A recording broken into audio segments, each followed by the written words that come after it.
Good time. We were great. Love you. Goodbye.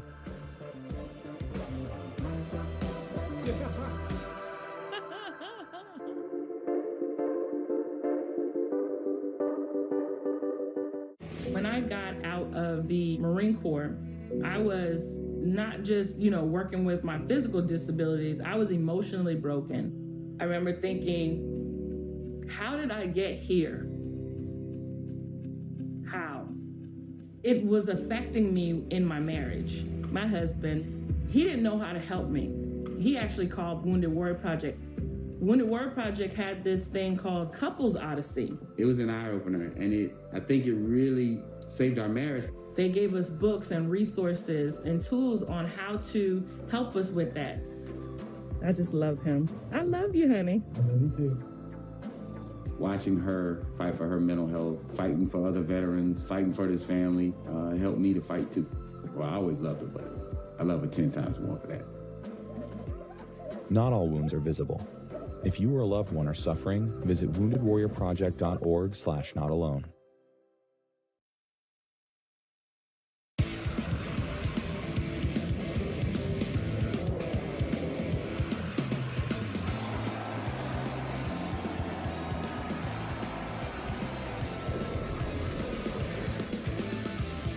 The Michael Kay Show on Yes is brought to you by Untuck It.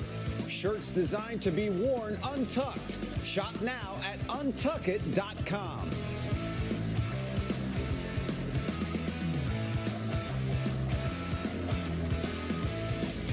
Hi, this is Mrs. LaGreca, Don's mom. Time for Michael Kay Show with Don LaGreca and Peter Rosenberg, 98.7 ESPN.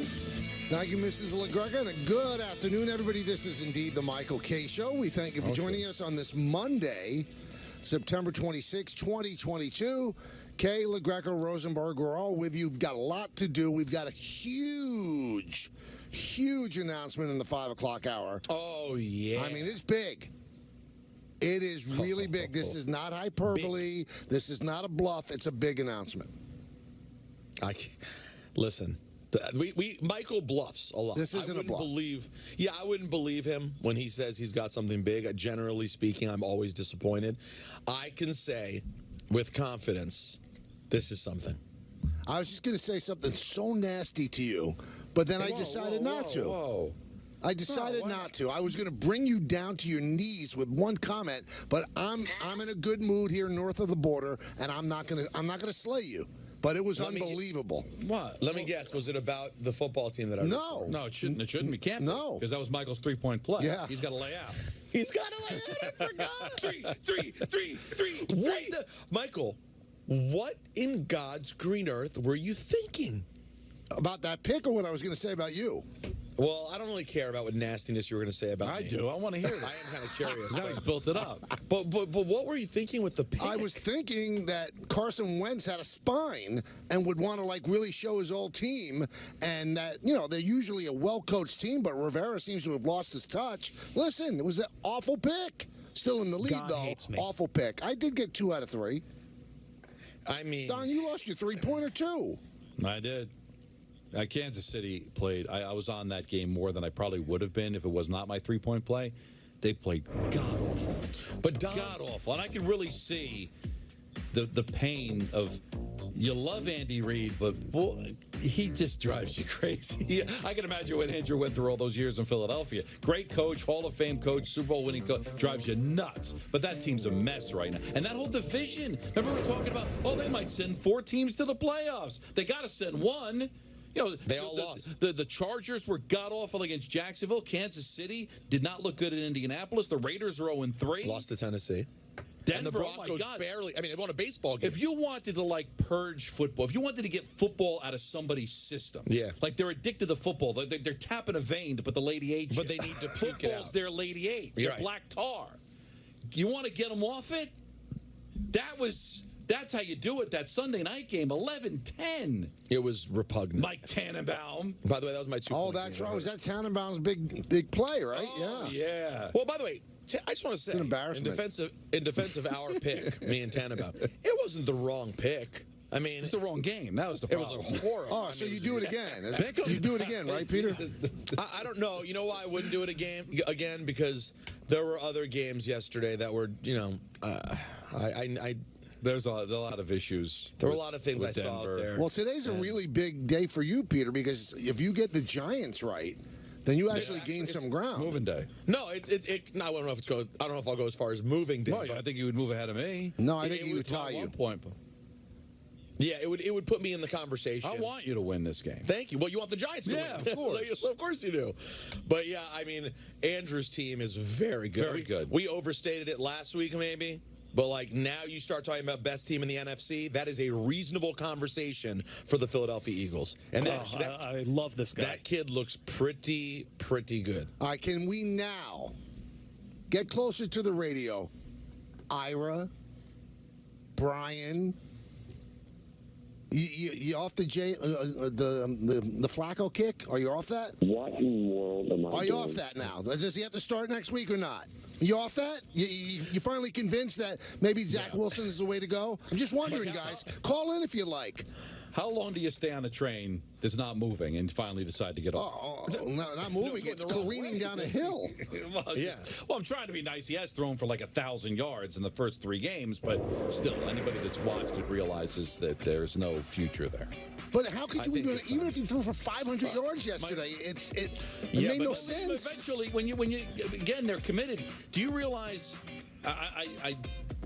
Dan Grassa told me this. I don't know if he did the math. That it's only 3 games. The Jets are on pace to shatter the passes attempted record by like 100 in the NFL or for them in the NFL in NFL history. Wow. Like that's how. I mean, they're throwing the ball 50 times a game, and you can talk all you want about they're down, and that's true, but they're not trying to run the ball. It's not happening. All right, we can now move on. They got a winnable game coming up on Sunday. Get your true quarterback back in there, and let's move on. Now, why do you say it's a winnable game? They're playing the Steelers, right? Yeah, no, don't you think the Steelers are saying this is a winnable game for us? Well, all I know is the biggest, even with Flacco not being great, the Jets' issue is their defense. Can't give up 30 points a game and expect to win. And you can't not get to a guy that everybody was hitting for the first 2 games. If you give up 30 points against Pittsburgh, you've got issues. I mean, Pittsburgh's got a lot of issues offensively. But whatever, that's we got so much to dissect. 1 and 2 is not the issue. Because I don't think anybody really thought, any logical Jet fan thought that Cincinnati and Baltimore going into the season were winnable games. And you can see there's a difference. Cincinnati's got their issues with their offensive line, but they've got a quarterback. You can tell that they're well coached. They're trying to make it work for them, and I think they'll be okay ultimately. They have the perfect schedule situation with when you needed something. But if you really look at the Jets objectively, they've played a minute 55 of unbelievable football. They have been bad the other times. Well, think about it. If Chubb took a knee and they lose that game, 24-17. Then the Browns would be 3-0 and the Jets would be 0-3. What are we saying about the Jets at 0-3? Same old Jets. That they haven't been great. The defense has got awful. Offense isn't really giving you much, but they had that amazing last minute and 55 seconds, and they deserve credit for that. But ultimately, when you look around the league, New England's got their issues. They might have lost their starting quarterback. They were competitive against Baltimore. You see what Jacksonville is doing. You see, even with Vegas being 0-3, you saw how they fought back and they were a 2-point conversion away from tying that game. The Jets have really not been competitive in 2 of the 3 games they played. That game was not really competitive. And Cincinnati, I didn't think played great, but they still really walked away from the game. You didn't score an offensive touchdown. I mean, you've got players complaining about the coaching, players yelling at coaches on the sideline. It doesn't feel really good. So 1 and 2, losing 2 games against possible playoff teams, not the end of the world. But when you really dissect it and watch every play, you don't feel great about this team. At least I don't. You don't like confrontations between the coaching staff and the players. And then, who was the one who said it? It was who's the player that said DJ Reed, right? Yeah. Oh, that's right. You're talking about we got to get our communication better. That's a bad sign, man. That's a coaching thing. So we have Saleh on at 3:30. We got to ask him that. A player to go public like that and say that, it's not good. Well, this is not a veteran-laden team here. where you've got guys that have won other places or have been coached by Hall of Famers, and it still wouldn't be right to do. But to question the coaching this early, that's not great. And this is this is the year we're supposed to determine. We're keeping receipts, right? You're trying to determine ultimately whether you've got your quarterback, and we can't judge that until Wilson gets on the field. But we're also judging whether this is the right coach, whether this is the right staff to get them to the promised land. Because I'm telling you, Michael, if this goes sideways, you begin to wonder whether he'll get another kick at the can for a third year. So I know it's only 3 games, but boy, getting called out. Coaching staff getting called out, yelling on the sidelines, that's not what you want. That's as the great Joe Girardi once said. Well, it's game time, by the way, brought to you by Tullamore Dew Irish Whiskey. So we have the Giants tonight against the Cowboys on Monday Night Football. Giants usually don't play well on Monday Night Football. Cowboys do. Especially the color rush when they've got the old throwback Giants helmet on. Oh, but it's going to benefit Cooper Rush because he's related to Color Rush. Is that what it is? Yeah. Yeah.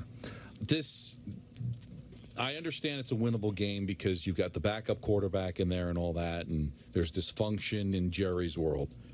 But this is typically a game the Giants do not play well in.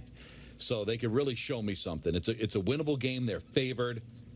Let's see how for real this really is. Because I'm sorry, Michael, you're going to have to hit the pause button if they put up a stinker tonight on exactly where we're going here. Right, I would agree. I think it'll be a close game one way or the other. Peter has the Giants, so obviously I always root for good things for Peter. Mets are not playing tonight. True. They lost an opportunity to have a little bit of a lead, a bigger lead, by losing on Saturday behind DeGrom, who really did not pitch well at all. And then the Yankees, they won every game on their homestand, and Yankee fans are disappointed because Aaron Judge is still at 60. And if he hits one in the next 3 games, well, he's going to tie Roger Maris's record in another country and not in Yankee Stadium. So we'll see. Kevin Gausman is on the mound today for the Blue Jays.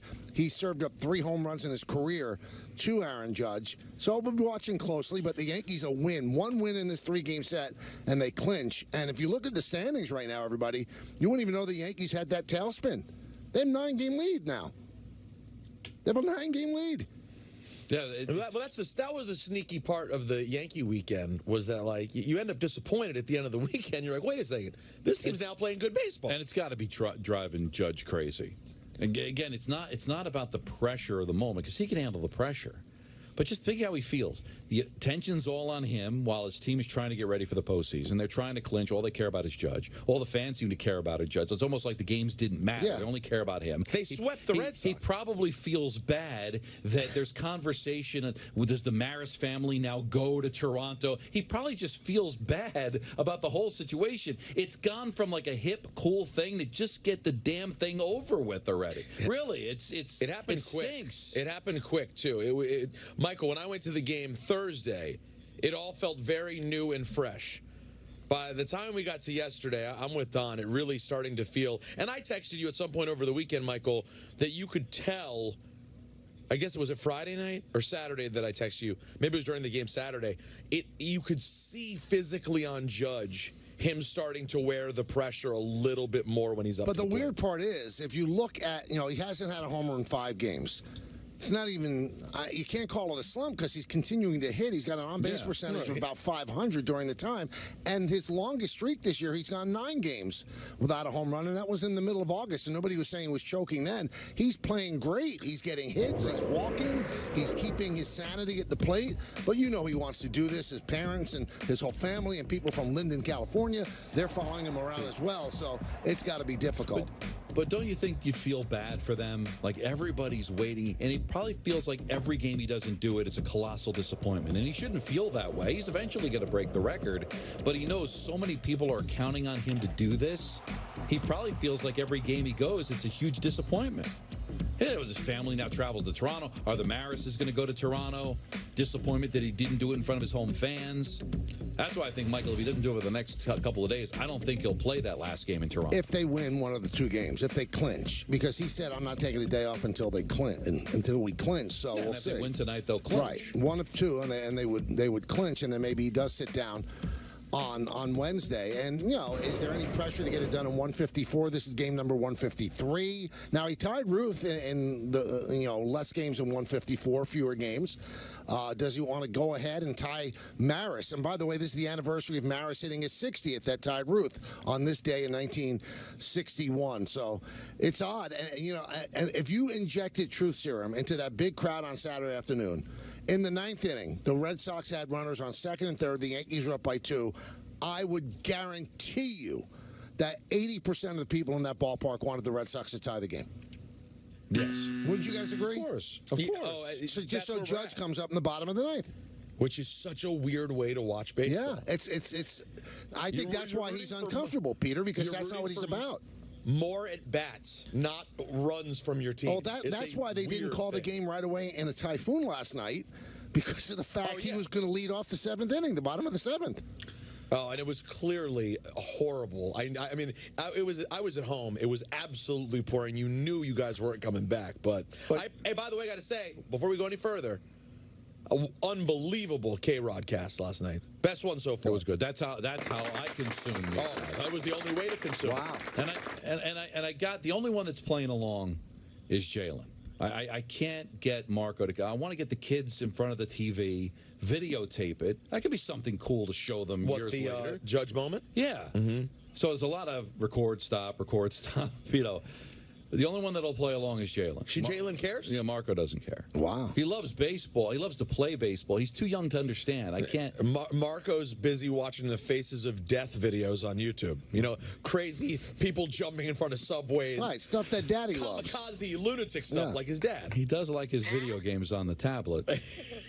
But I got one video I'll show you, Peter, of Jalen playing along. So I think a judge walk. It's very cute. And I got to tell you, the most exciting athletic achievement that I saw all weekend was a video that Jody Applegate posted on Instagram. Okay. Of one Charlie K playing quarterback. And it's just one quick play. And it's one short throw over the middle. In an actual organized game? In an organized flag football game. Flag game. Okay. Yes. And Charlie's scrambling. He's rolling right to left. And as he's running with the ball in his hand, motions with his other hand to the receiver. Yes. Really? And then hits him in stride. Like a field general. It was incredible. Now here's the addendum to that, though, Don, and I told Peter this. Like, I was not at the game, unfortunately, because I was at the Yankee game. And I looked at the video. I said, Charlie, that is so great how you're moving the receiver where you want him. He goes, oh, please, every quarterback does that. Don't compliment me on something like that. I wouldn't be a good quarterback if I didn't do that. Like father, like son. Just in your mind's eye, it's usually only the good ones that do that. that is true. That's it. In your mind's eye, Susan, you're right. You know what the bad ones do? They run out of the back of the end zone. But they look good doing it. I love Dan. He there's no freedom. He was not let out of bad play jail last night. Because even though Garoppolo threw what ended up not being a pick six, it still does not change the fact that Orlovsky ran several steps, not realizing he was 2 feet out of the end zone. So, as bad as Garoppolo's play was last night, I'm not sure it's in Dan territory. Now, here's the thing, Michael. Does Orlovsky look better that even though he ran like 10 yards to get out of the end zone, is it Jimmy G actually simultaneously threw a pick six that didn't count? Well, so it's hard to say which was worse. You could actually say Jimmy G did the right thing stepping out because he saved himself, 6 points, right? 6 points. Yeah. Well, that's Game Time, brought to you by Tullamore Dew Irish Whiskey. During the big games this season, enjoy a Tullamore Dew, the original triple blended, triple distilled, triple cask matured Irish whiskey. Remember, when it's game time, it's Tully time. Please enjoy responsibly. Now, Don Peter will obviously give us a I'm good, but the Manning cast tonight, Jimmy Johnson, Pat McAfee, and Tracy Morgan. That's very strong. Wow. Yep. I have no idea. Tracy Morgan, he's an actor, comedian. I know Tracy Morgan. Very talented. But why would I even remotely consider turning that on? Oh. I got a Giant game going on. Well, but they're doing the game. Why do I be entertained by guests? I got a football game to consume. He's going to be focused. And Dave Rothenberg's not watching the alternative broadcast. And who is it? Pat McAfee, Tracy Morgan, and who? And Jimmy Johnson. And Jimmy Johnson, I'm good. That's. By the way, you want entertainment? ESPN, you want entertainment for your Manning cast? Put Dave Rothenberg on the Manning cast during a Giants game. That would be something. You get to see an actual human being physically explode on television. Wouldn't that be great? Combust. How's he going to a Monday night game and then be on the air at 5 in the morning? What? He's still a fan, Don. He's the real deal. He's an animal. That's what he is. He's an animal. Yeah. I mean, only an animal does that. He's so crazy, Don. That's why I now call him Rave Dothenberg. It's different. When he goes to that next level, he goes from Dave to Rave. I like Don, who wins tonight? What's the score? Tell me the key points. Come on, Don. Come on, Don. What's happening? I think the Giants lose 13-7. Whoa, why? Whoa. Hideous sounding game. That reminds me of the Sunday nighter a few years ago in the brick cold with the wind. Do you remember they played a terrible Cowboy Giant game? That's what you're picturing? That was the one that had that big play from Odell. Odell had the one play, and that was it. Because, again, I'm just looking at the history. Giants, Cowboys, Monday night. Disgusting. Filth. And the offense hasn't really clicked. And I think the defense has been terrific, and the defense will play well. I'm just hoping that this offense can give me some. I want to be wrong. I tell you what, Peter. I did pick the Cowboys, so why is this so surprising? Peter, is my 1 point play, and Michael's trying to be like, I'm a bad fan. Well, so here's the deal, Peter. Pom-poms like I do radio in Des Moines. Let me explain, Don. And I'm sure it's even unfair for me to ask Anthony. But way back when the show was in its infancy, Joey composed a song, and it was Don LaGreca, Do Not Be Afraid to Love Again. He will never pick the Giants. It's just in the back of his head. He always looks at all the warts of his team rather than the good things. I respect it. And I think it went a little something like this. Do not be afraid to love again. Don LaGreca. There it is. Do not be afraid to love again. Don LaGreca, stand by your team. Flute. You must commit, Don. You call yourself a fan. Stop acting like a little Nancy. That didn't age well. Stand by your team. More flute, Don. More flute. Yeah, you can't call a guy a Nancy anymore. That's politically incorrect. It's politically incorrect. My wife doesn't. By the way, it's double incorrect. His wife's name Nancy. So what do you want from a show? Oh, well, Don's a Giant fan. So No. I'm not saying wait. I want to be I am wrong. not saying that you should pick the Giants. I'm trying to get inside that sick white head of yours with the white hair on it. And why do you clean up there? Why do you always go against the Giants? Because you're afraid to embrace them. No, because this subconsciously you're afraid. Do you realize that in Super Bowl 42, I picked the Giants? So if I feel it, I'll tell you. I'll feel great about tonight. All right, so here's Anthony Greek, our Yes producer. You ready for this, Peter? I'm ready. Giants are 0-10 in primetime games since 2019. Their last primetime victory coming in Week 10 of the 2018 season against the San Francisco 49ers. The Giants are 0-15 in games that started 4:25 or later since 2019, with their last victory also being that 49ers game. The Giants they are 1-19 in 4:25 Eastern Time games or later over the last 4 seasons. Daniel Jones is 0-8 in NFL primetime games. The Giants' all-time Monday night record is 25-45-1, including 9-13 at home. They are 3-8 against the Cowboys on Monday night, including 1-4 at home. That victory was in 1999. And that's Anthony Greek's team. No, well, he's just giving you facts. Spitting facts. Even in 1986, the Giants went 14-2. One of their losses Monday night against the Cowboys opening night. Herschel Walker had a big touchdown run. It's just not a great combo. It's not. And then just color rush. And listen, I wish they would go back to them full time. I want the Giant helmet, not the lowercase NY, which was just a throwaway logo because, you know, we were at war as a country. We didn't care about such things. And now that's the better uniform, but they play awful. The only thing you can say is they're due. Oh, so you believe in when you're going to that, Peter, it's never good. I feel good. I feel good about it. Also, they've never had Brian Dable coach a primetime game.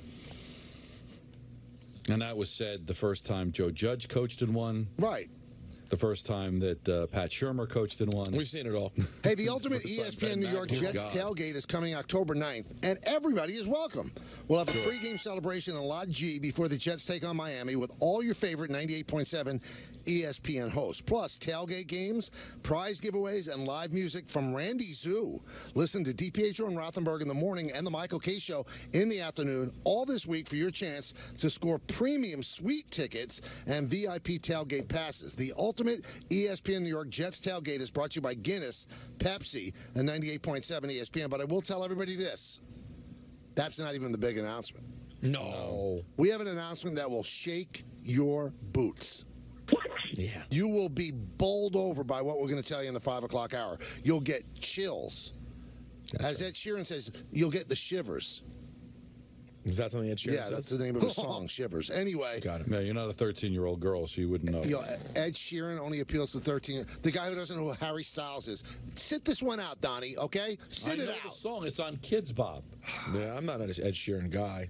I'm not. I have no opinion one way or the other. I'm just saying I think the demographic for that song skews young. No, I don't think you're right. I don't think he's wrong.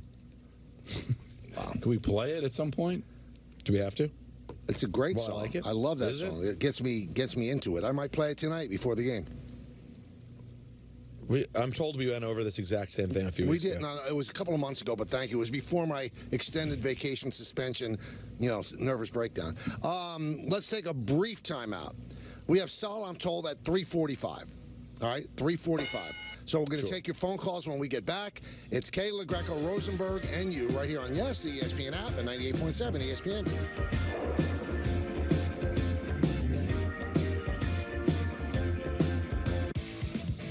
The Michael K. Show on Yes is brought to you by FanDuel. Make every moment more. Hey, big man. Hey. Dave told me you got some kind of great system for betting that really works. It's true.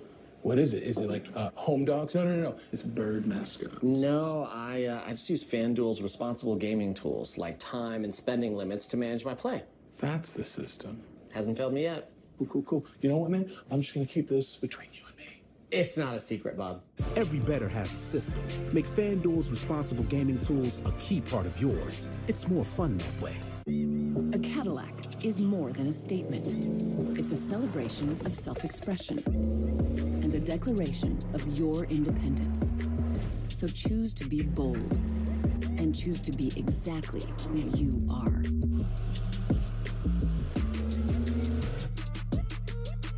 Current eligible lessees get this low-mileage lease on this 2022 Cadillac XT5 for around $489 per month.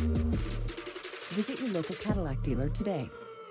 You could pick from hundreds of law firms for your mesothelioma or asbestos lung cancer case. But would you be confident that you made the best choice? Whites & Luxembourg is the firm that has represented more asbestos disease clients than any other firm in the metropolitan area. With 30 years experience, they have New York's highest recorded asbestos verdicts of all time. The choice is clear, and the stakes could not be higher. Whites & Luxembourg has our backs. Call Whites & Luxembourg today. Call 1-888-411-LAWS. That's 1-888-411-LAWS. Streaming Thursday on the Yes app. Giants rookie Kayvon Thibodeau blitzes the kitchen. It's all about presentation, so you got to get some colors in there. And tackles some tacos. Tacos, I can eat about 50 of them. Home Plate New York, streaming Thursday. And check out more episodes with your favorite city celebrities exclusively on the Yes app.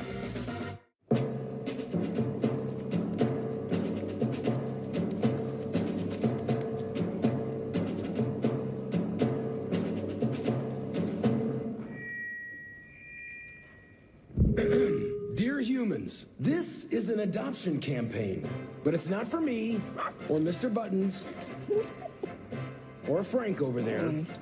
It's for you, humans. This is a call to humans to adopt our movement, to adopt our cause. This isn't just about saving one of us. It's about saving all of us. Thousands of lives, every single day. It's about support for every one of us four, and sometimes not four-legged best friends, waiting to meet a best friend of our own. With Best Friends Animal Society leading the charge. Shelter by shelter. City by city. we can save thousands of pets each day. Join us. Together we can save them all. Every Sunday, watch the Yes Hyundai Sunday Game of the Week. Brought to you by your local Hyundai dealers and the stylish all-wheel drive Hyundai Tucson. Test drive one today or visit us at buyhyundai.com. 10 years ago, we started Untuckit out of my apartment, and today we have more than 80 stores worldwide. It's been quite a journey. We didn't just create shirts designed to be worn untucked, we perfected them. With great fabrics and design at the perfect untucked length, so you can look sharp in this new business comfortable world. Just look for our signature sale. Untuckit, 10 years in the making, and we're nowhere close to stopping. Visit untuckit.com or your nearest store today.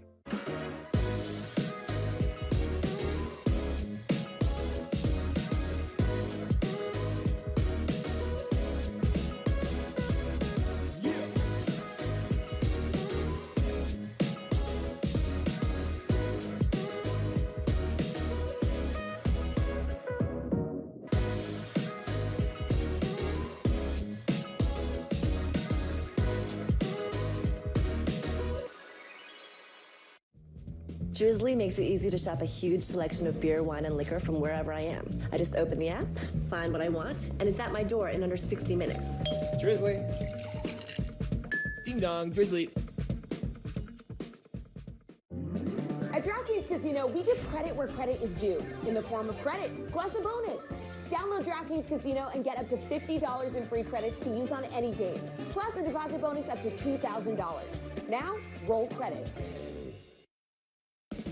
With your DraftKings Sportsbook update powered by VSiN, I'm Ben Wilson. Although they lost in last year's NBA Finals, it's the Boston Celtics who are early favorites to win this time around. Right now at DraftKings, the Celtics are the favorites plus 550 entering the season, with the Clippers right behind, along with the Warriors at 6-1.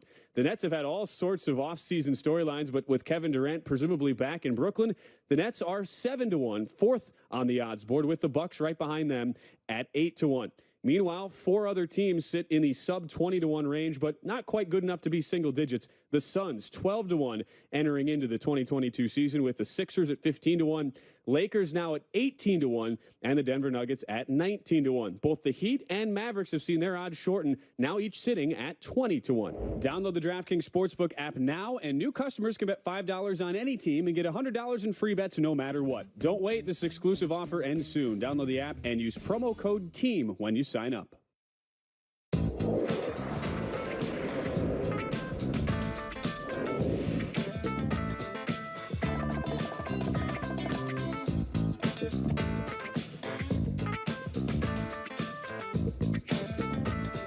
I'm going to talk to Jets coach Robert Saleh in our next segment. So now we're going to talk to you about what was a disappointing Jets loss yesterday.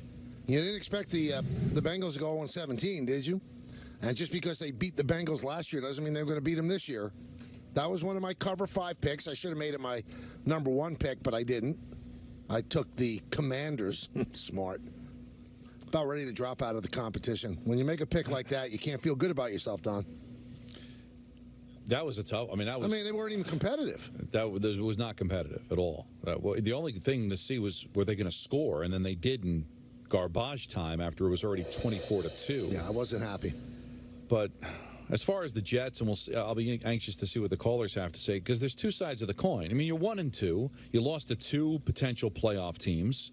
So, and with your backup quarterback. So I don't know what you really, honestly, outside of the Iris from Staten Island, what you were expecting the first 3 games to go. But wouldn't you say, Don, the fact that their defense has been bad? Well, but then on the other side of the coin is if you watch the games, you realize that there's a lot wrong here. They really weren't competitive in 2 of the 3 games, and they were on the way to really being 0-3 if not for a miracle. Now, they deserve credit for that final minute 55 seconds, but I think this is a humongous game on Sunday against Pittsburgh. It's a winnable game against the Steelers team that is awful offensively. You've got Zach Wilson coming back here. Can we go with a different word besides winnable? Is there another word? Well, do we have an early line? How about they're a beatable team? Pittsburgh's a beatable team is what you're saying. Because winnable almost gives the Jets too much credit at this point. Oh, let's go to the phone and see what they're thinking. You know what I'm saying? Okay. Justin in Tom's River. Justin, why don't you start it off today? Hey, guys. Thank you for taking my call. Don, you basically started what I wanted to say there. You know, I'm not really one of these fans that are, like, you know, way off the bandwagon, you know, unrealistic. You know, as a Jets fan, you know, we were sitting here for 4 years. You know, I expected a lot more from this team this year. You know, a lot of us had a lot of faith in some of these draft picks and stuff like that. But, you know, what it comes down to is Joe Douglas has been here for 4 years. And at this point, I expected a lot more from this team. And Robert Saleh being a defensive coach, being here 2 years, bringing his guys in, you know, spending a lot of money on the defensive side of the ball and have a showing like that, that's really disappointing for me. There's no semblance of a pass rush. The secondary is getting shredded. Granted, I think Sauce Gardner is going to be a good player. But, you know, what it comes down to for me, it's management and ownership at this point. I mean, the Jets just can never seem to get it right. I think they brought some decent players in. I think Breece Hall, I think Garrett Wilson's going to be something. But this team just has no direction at this point. You know, and it's just really frustrating. You know, it's every year we're out of it early. You know, and I'm sick and tired of it just, like Peter was saying, a winnable game. When the Jets when are they going to be competitive at this point? You know, and it's hard to even watch the games. You know what I mean? Joe Flacco going back 60 times.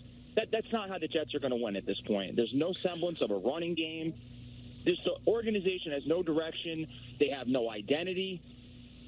And it's just at this point, I don't know where we're going to go from here. And then Saleh was talking about faith and belief. You know where my faith is? There's going to be a new GM and a new coaching staff. Well, you know, that's not a good thing to have faith in, though. No, but here's the thing. The way you described it, and I guess thanks for the call, is more of a coaching problem than it is a talent problem. I think there's talent here. Sauce Gardner was the right pick, right? Hall was the right pick. Wilson, at least the wide receiver, Garrett Wilson, looks like the right pick. He looks like he's a beast. But yet it's not coming together. So is this a coaching problem or a talent problem? You were high on this team because there was more talent, and clearly there's more talent. But if you're not using the talent to the best of their abilities, it sounds like it's more of a coaching issue. Let's go to that man that we mentioned, Ira in Staten Island. Ira, still in love with Flacco? Hey, Michael, how are you? Good. How are you doing? Yeah, absolutely. But good, all good. Yeah, I still like Flacco, but it's time to go to Wilson. And I'm going to eat crow. I was wrong. Peter, by the way, Happy New Year and a healthy one to you. Thank you. You too, bud. But that was a very good call, that previous call. And I agree with him in certain things because there is talent here. You know, they did sign some veterans, even though they made some bonehead mistakes yesterday. I mean, the Whitehead play, I'm still scratching my head. And Corey Davis, even though it wasn't realistic, it was a bad penalty to get. But it's just, there's talent on this roster. To me right now, I just think it's a schematic and coaching situation where maybe the players and coaches they're not getting the right direction. They're not on the same page because there's definitely talent on this roster. And why they're not getting to the quarterback, I can't tell you. I'm not a coach. But they drafted 2 pass rushers.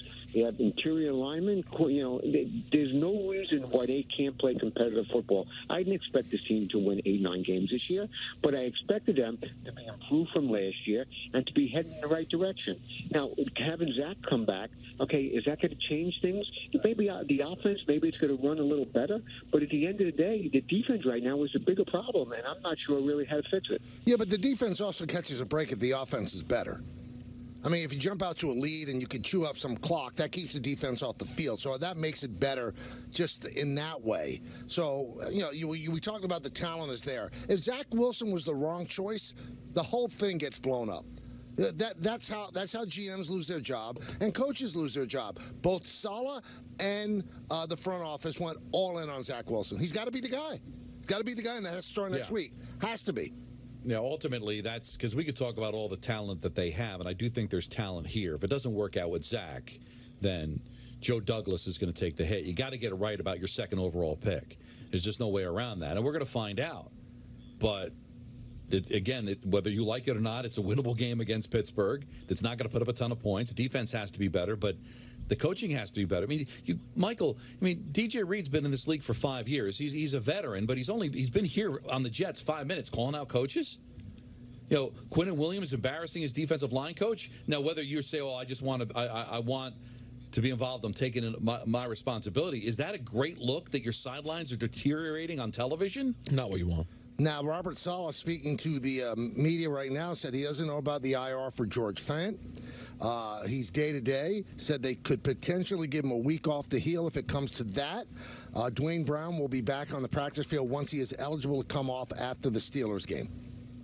So there's that. Let's go back to the phone calls. Let's go to Michael in Yonkers. Michael. Yes, sir. Hello.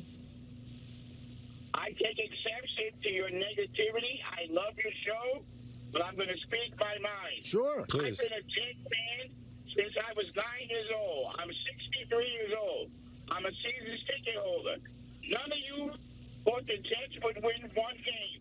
We have an injury-riddled offense, a third-string quarterback, and the Jets managed to win one game. None of you thought the Jets would be 1 win and 2 losses. We have a chance to be 2-2. I'm sick of the negativity. This team had chances in that ball game yesterday, minus some intercepted 3 plays.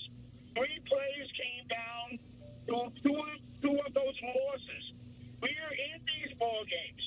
The defense will get better when our offensive line gets better and they come back from injuries. No one's talking about it. They're criticizing this team.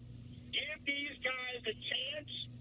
I'll be there every Sunday at MetLife. Well, I mean, Michael, good for you. Good for you. Give him a chance. It's 10 years they haven't made the playoffs. Let's keep giving them a chance. Let's keep being docile, and let's keep buying those tickets and giving them a chance, and they don't win. I mean, none of us on this show, none of the 3 of us said they wouldn't win one game this year. Not one. So I don't know where you heard that. But you can't tell me that you watch these games and you're impressed. Hey. Again, you take the minute 55 away from the Browns game, they're 0-3. And you can't say, well, you can't say that because they won. They did win. But you're telling me 3 plays yesterday. Okay, then I'm giving you the minute 55 and they'd be 0-3. So stop. You want to wave the green and white pom-poms? Hey. That's great, Michael. But don't expect us to do it. Did any of us say that we think this means the season's going to be in the toilet? No. I'm not saying. I certainly didn't come in today thinking, oh my God, can you believe what happened yesterday against the AFC champions? This team's finished. It was just a stark contrast from the glory of the week before. If he listened to the opening show, I said you can go like 2 sides of the coin. I mean, they lost to 2 really good football teams, and they're 1-2, and there's excuses obviously with the offensive line. But if you watch the games, this defense is getting gouged. You could say it's only a few plays. Well, the few plays can cost you a game in this league. And you can talk about you're in the games. You weren't really in the game yesterday at all. I thought Cincinnati played terribly. They went for it on 4th down. They could very easily kick the field goal and put the game in the 30s. You didn't score a touchdown yesterday. And how do you explain the defense of giving up 30 points in every game so far this year? And that's supposed to be the strong point. They've invested a lot of money in this defense, a lot of draft picks in this defense, and Saleh's a defensive guy. Let's take a brief time out. We've got Saleh coming on, so stay tuned for that. Should be interesting what he has to say about this team and some of the issues that have been brought up. It's Kayla Greco, Rosenberg, and you on Yes and 98.7 ESPN.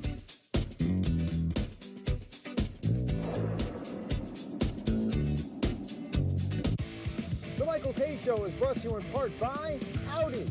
Experience a fully electric Audi vehicle at your local tri-state Audi dealer today. And it's Liberty Bell closest to the rail. Around the back turn, and here the horses come. Maverick way up on the outside. And they're in from the track. They come down the line again. They're connected.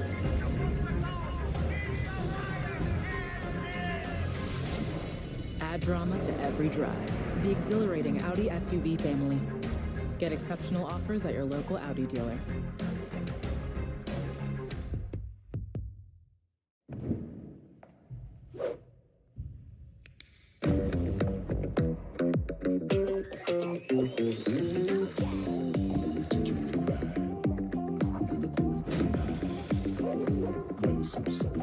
You sure you can handle? Okay.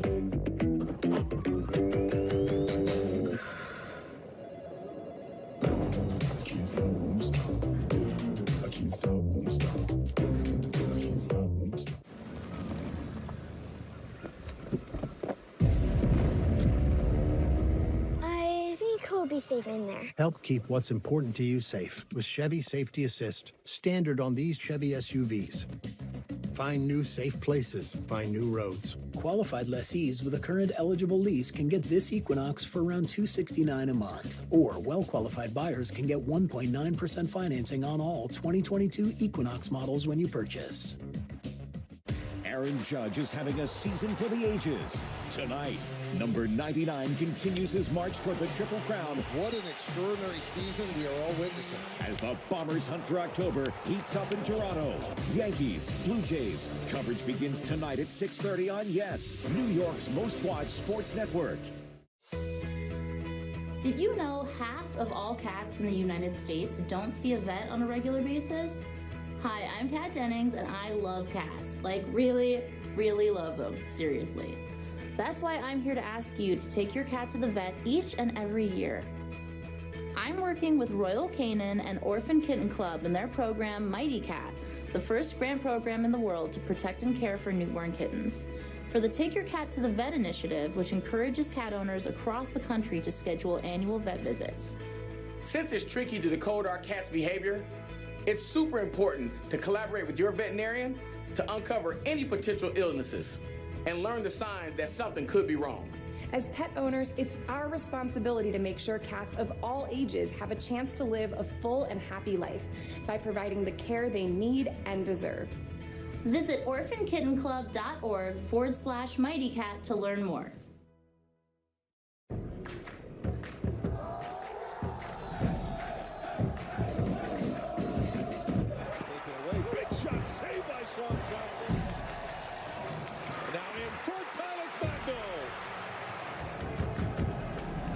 Rodriguez, a second half onslaught by New York City. 1, 2, 3. Wait. That's what we do, baby.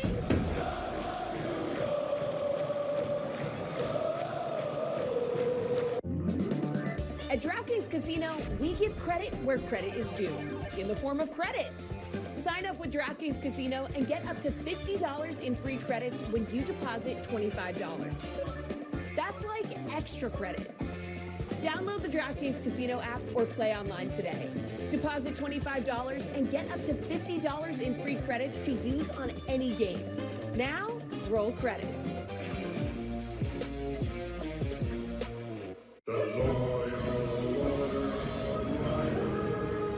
Riders, let your queries be known. How come we don't call ourselves bikers anymore? I mean, riders is cool, but bikers, really cool. Seriously? Deny. Can we go back to meeting at the rec center? The commute here is brutal. Deny. How do we feel about getting a quote to see if we can save with America's #1 motorcycle insurer? Should Flo stop asking the same question every time? Approved. Denied. Whoa. With Drizzly, I can shop a huge selection of beer, wine, and liquor. I just open the app, and it's at my door in under 60 minutes. Drizzly also lets me shop from multiple stores in my area and compare prices on thousands of products. Ding dong, Drizzly. The Yes app is your home for streaming the Yankees on Yes. And that ball is gone. Don't miss an inning of the action anywhere you go. He makes the play. Yankees baseball, streaming on the Yes app. Presented by Miller Lite.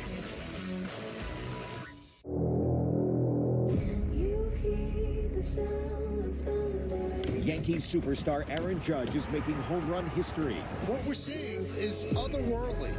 Amazing. Now he looks to lead the Bronx Bombers to a division title in their chase for a World Series championship. A grand season continues. Don't miss a minute of Yankees baseball on Yes and streaming live on the Yes app.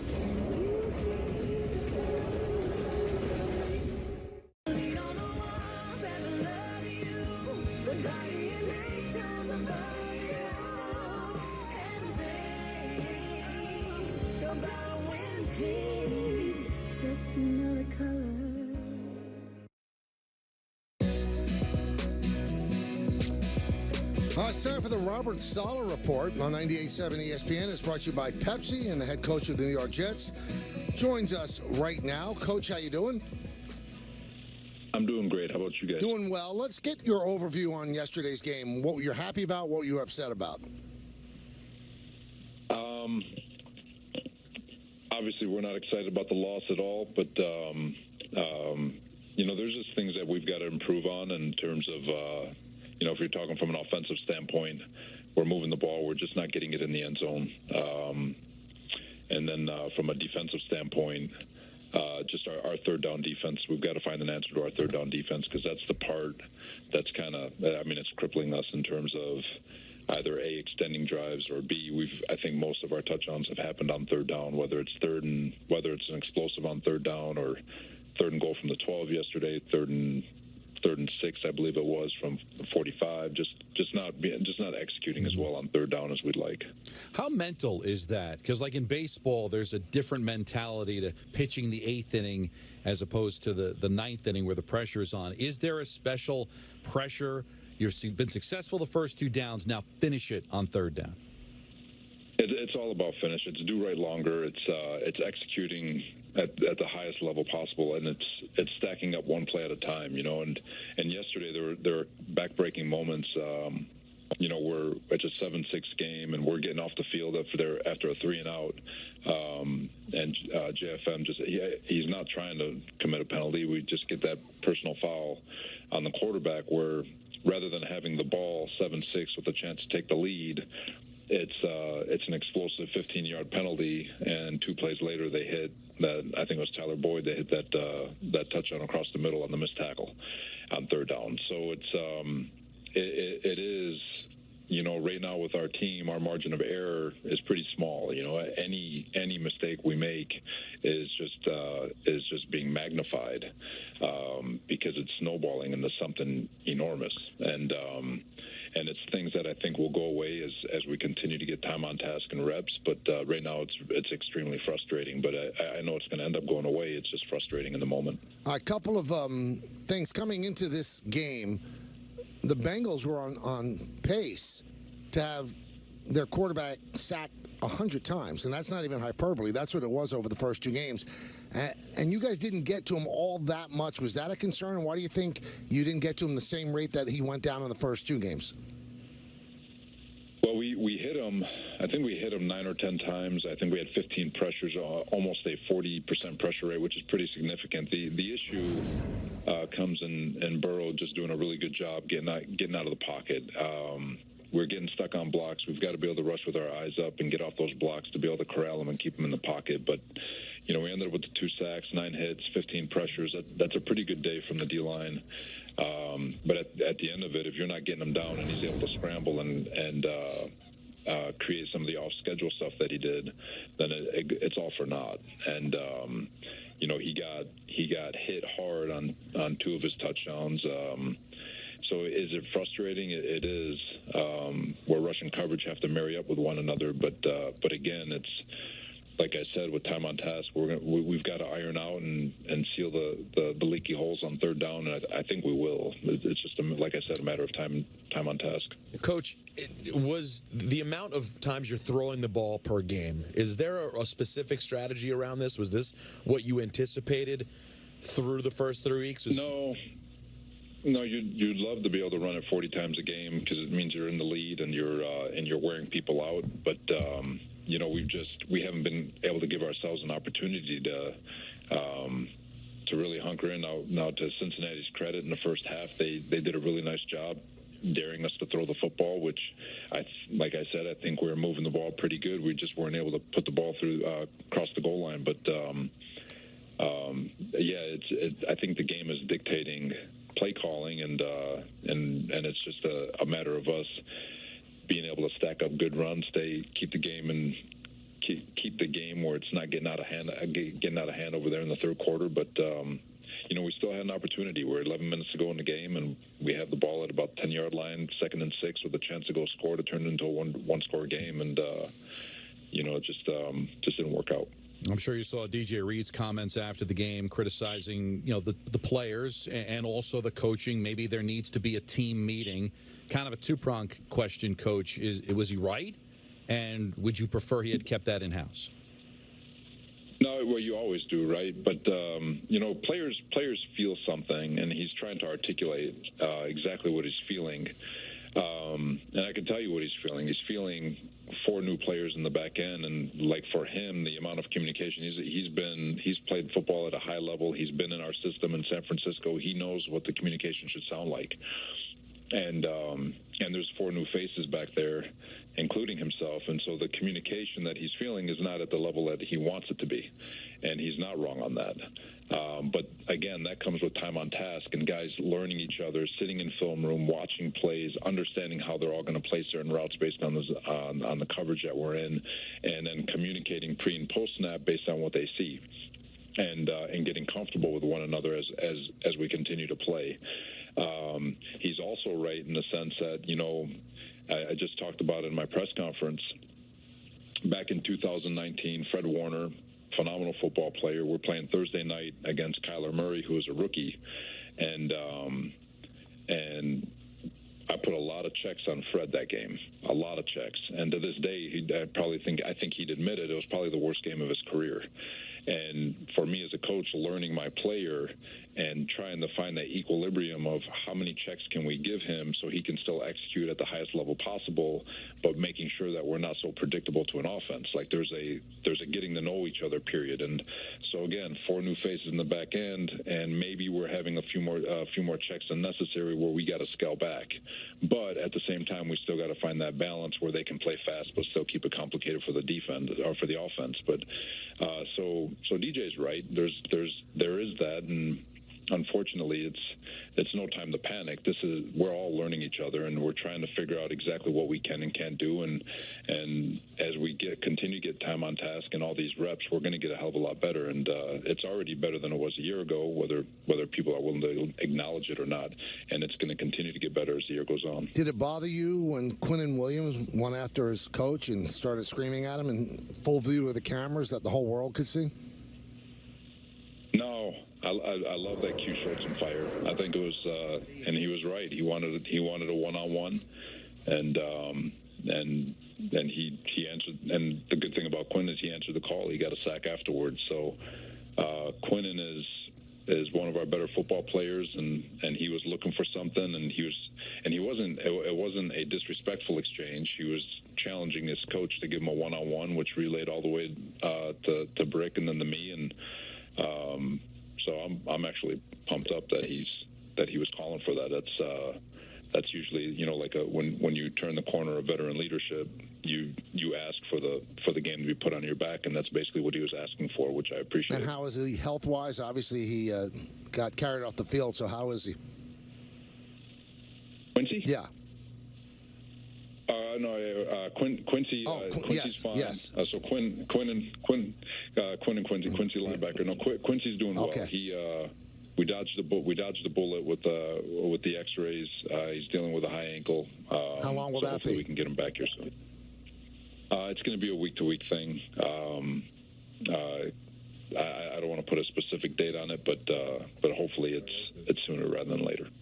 Is Zach ready for Sunday against Pittsburgh? We're waiting for, because he's been here, he's been able to go through all the checks and balances, but we're waiting for his doctor to clear him, and once his doctor clears him, he'll be ready to roll. All right, I am never. And we're waiting for that for the next couple of days. So. And never in my life am I going to get a phone call from a former president. You did. What was that like? You know what? Love him or hate him. I'm not a politician. I'm a football coach. And to get a call from a current or former president is pretty cool. It was surprising, and it was if you would have told 20-year-old me that one day I'd get a call from a president of the United States congratulating us on a win as an NFL head coach, I would have told you, get the hell out of my face, man. You got to be lying. And so it's pretty surreal. Now take me through that. I mean, are you talking at all, or is it just he's talking? I saw a number. I thought it was Mr. Johnson, so I picked it up, and it was him, and so he, we exchanged a few words, and he said some things, and we talked for a few minutes, and so it was pretty cool. That's not something that you expect when ever, to be honest with you. How did you feel about his assessment that you're better than Lombardi, I believe was the quote? Got a long way to go for that, but I appreciate the. You know what? I talked to you guys about faith and belief last week, and I think he's a man who lives in faith, and so I appreciate his faith. Hopefully, hopefully we can cash in on that one day. Anything on George Fant? George is dealing with the same knee. We'll see. He's got today, tomorrow, Wednesday. Usually his rehab and regen days as we try to manage that knee for him, and we'll take it from there once we clear Wednesday. Is it tough? I mean, the euphoria of last week, and now we're taking phone calls. People are down this week about the Jets. Is it tough to manage that in the room? And do you feel that kind of ebb and flow in your room? Yeah, you know what? It's you're still dealing with a lot of young men, right? And one thing I'm learning with this market, which is the greatest market in the world, is that it's 17 one-game seasons, and every game is it's one-game elimination. Right. And so it is tough because there's a lot of anger, a lot of passion, and it's deserved, and I love it. But for our guys, it's week 3. We're making strides. We've got to find a way to. We as coaches got to learn our players and vice versa in terms of exactly what we're trying to accomplish. There's a lot of young guys on the team. Our veterans need to play like veterans, and we'll continue to get better. We've played a couple of really good opponents. We played an AFC champ. We got Baltimore, who's probably going to be in the playoff hunt. You got Cleveland, who I think is a very underrated team, and we've played them all pretty good. But with regards to Cincinnati yesterday, it's the thing that you're trying to get with these guys is that I talked about it a second ago, right? We're 11 minutes to go in the game. It's 2nd and 6, and I think the ball was on like the 12-yard line with a chance to make it a one-score game, and you would have thought the score was 45-0. And everything was silent, and you're just trying to keep the electricity and the fire and you're just trying to, because if you score there, I promise you they're going to pinch. They're going to tighten up because they're the ones who have everything to lose, and so you're just trying to just express to this young group, like, no matter what, just stay connected, stay within one another, and just keep fighting, because you never know what might happen. And unfortunately, we get the unsportsmanlike penalty, and we don't get we don't score points, and then the game's pretty much over. We don't respond on defense, and the game's over. But there's a lot of teachable moments in games like that, and like I said, I appreciate it and I understand it, but it doesn't change what we're trying to accomplish, which is time on task, find a way to get better, learn from our mistakes, and eventually all these things will turn in. All these games will turn into W's. Well, good luck on Sunday against Pittsburgh. We thank you for coming on as always, Coach. No, I appreciate you guys. Thank you. Right. Thanks, Coach. Thanks. That's the Robert Saleh Report, brought to you by Pepsi. Jet fans, head over to your local grocer and stock up for Jets game day. Football watching better with Pepsi, available at ShopRite. Next 3 sources tell me, Peter and Don, next 3 wins for Robert. He's getting Jimmy Carter, he's getting Bill Clinton, and then he's getting Bush. You think so? Yeah, they're all going to call. They're all checking in. I mean, he's got to win the Super Bowl to get Biden, but bottom line, that's pretty impressive. Yeah, I mean, I'm sure it was a very weird and interesting call to get. I don't know about the former president's description of the game. I don't think we have to worry about him taking the job of Dan Orlovsky or Ryan Clark anytime soon, but it certainly was interesting. I saw Ryan Clark yesterday when I was doing K-Rod. Oh, down at the SC Yeah, Port. and I said, we always appreciate you coming on. He goes, I love coming on. He's a good guy. He's a he's a great guy, right? He's a great guy. All right, we'll come back. We've got some baseball to talk about. We've got a Yankee lineup that's out. I wonder if Aaron Judge is in it. Kay, LaGreca, Rosenberg, and you on Yes and 98.7 ESPN.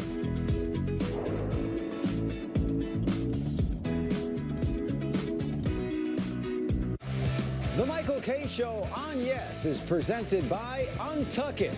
Shirts designed to be worn untucked. Shop now at untuckit.com. Caleb Gardner tweeted, "Can someone please explain Untuck It to me? I just don't understand the positioning. Shirts designed to be worn untucked have existed for a long, long time. Mr. Gardner, respectfully, there's a difference between a shirt that can be worn untucked and a shirt designed to be worn untucked." You could use a leaf blower as a hairdryer. You can use a shoe as a pillow. But wouldn't you rather have something designed specifically for what you need it for? Find your shirt today at untuckit.com. A Cadillac is more than a statement. It's a celebration of self-expression and a declaration of your independence. So choose to be bold and choose to be exactly who you are.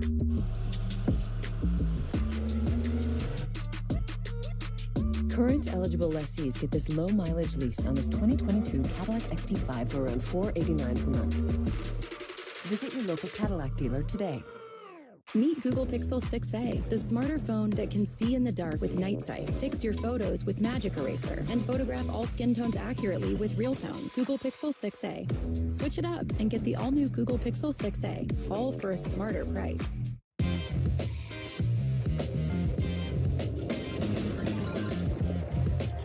Here or there, live or on the go, day or night. Spin the reels or just chill. Hard Rock Atlantic City is everywhere. Take me to Hard Rock Online Casino and Sportsbook. Get 50 free spins and up to $1,000 bonus match. Download now. Get beer, wine, and spirits delivered from these stores to your door in under 60 minutes. All ordered from your couch on your bum. For a bigger selection at the best prices, go to Drizzly.com or download the app. Ding dong, Drizzly.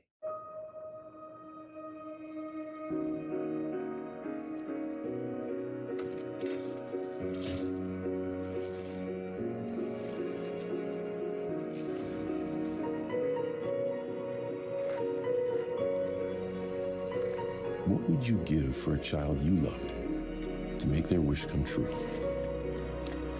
To help them fight a critical illness? Just imagine what you'd do.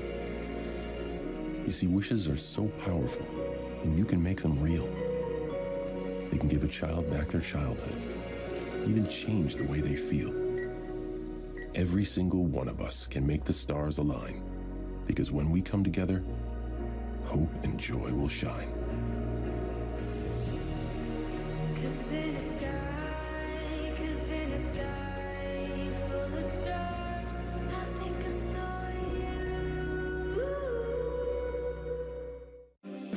Hi, this is Aaron Judge, and I want to introduce you to my All Rise Foundation.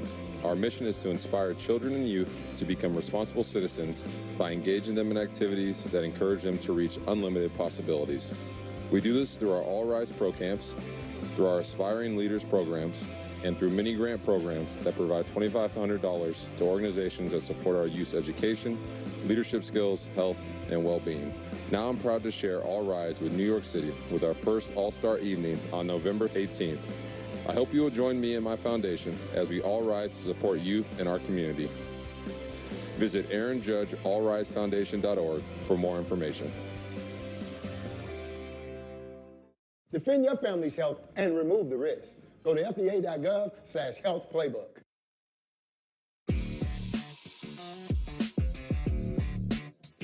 The game, but, you know, history is just that, history. Hey. You can write new history. Hey, listen, the one thing we're seeing under Brian Daboll is that he's kind of bucked the trends here. You know, they don't win in September. They don't win back-to-back games. They don't, you know, hold on to leads in the fourth quarter. They don't finish games, and they're doing all that.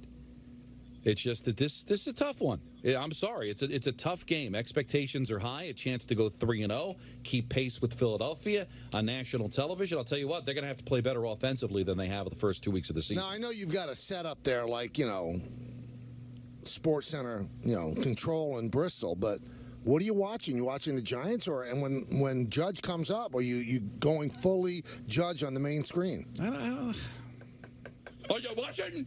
I can't see my unless they're in commercial, Michael. I'm good. All right. Oh, but seriously, go ahead. What answer am I supposed to give? Nothing. You're giving the answer right now. I'm not a Yankee fan. Well, you're a baseball fan. Don't you want to see history? Listen, I want to see if I could have seen Pujols' home runs, I would have. If I find out that Pujols is up, I'd flip on the TV to see Pujols hit 700. I couldn't do that because it was on Apple TV, and I wasn't going to go through everything. If your phone goes off and said Judge is coming up, which they do now, you're not going to switch over for the at-bat?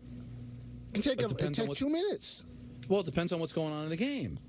If it's 3rd and 4 in the red zone, well, I'm going to flip off the Giant game to watch the at-bat? Because you could catch up in a second. You want to see history in real time. Well, no, don't tell me what I want. You tell everybody what you want, and then I'll tell everybody what I want, and then everybody can have their own decision. Don't tell me what to do. You know, that's a This is a Yankee record.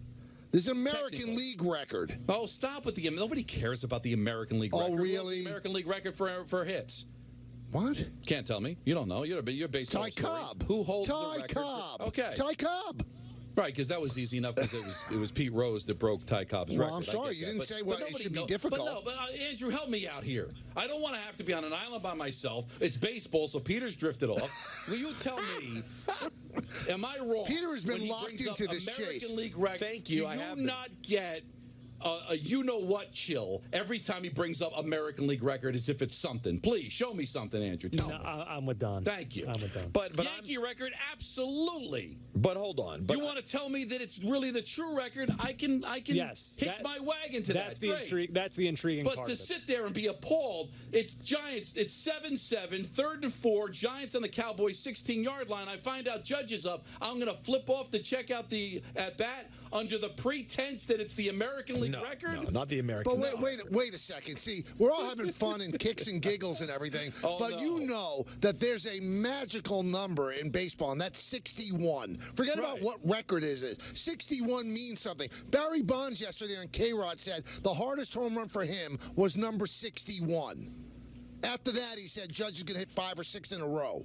So don't just make it out to be an American League record. Was I not sitting there videotaping my daughter by the phone because my son had no interest to be able to videotape this to show them later on the phone? I did. I understand. Don't lecture me on sports. Well, you're challenging me that it's like nothing. No, but the reason I'm challenging you is because you're like appalled that I wouldn't flip off a 3rd and 4 from the Cowboys 16 to watch it. Like, you're appalled by it. I'm a Giant fan, not a Yankee fan. I'm a football fan more than a baseball fan.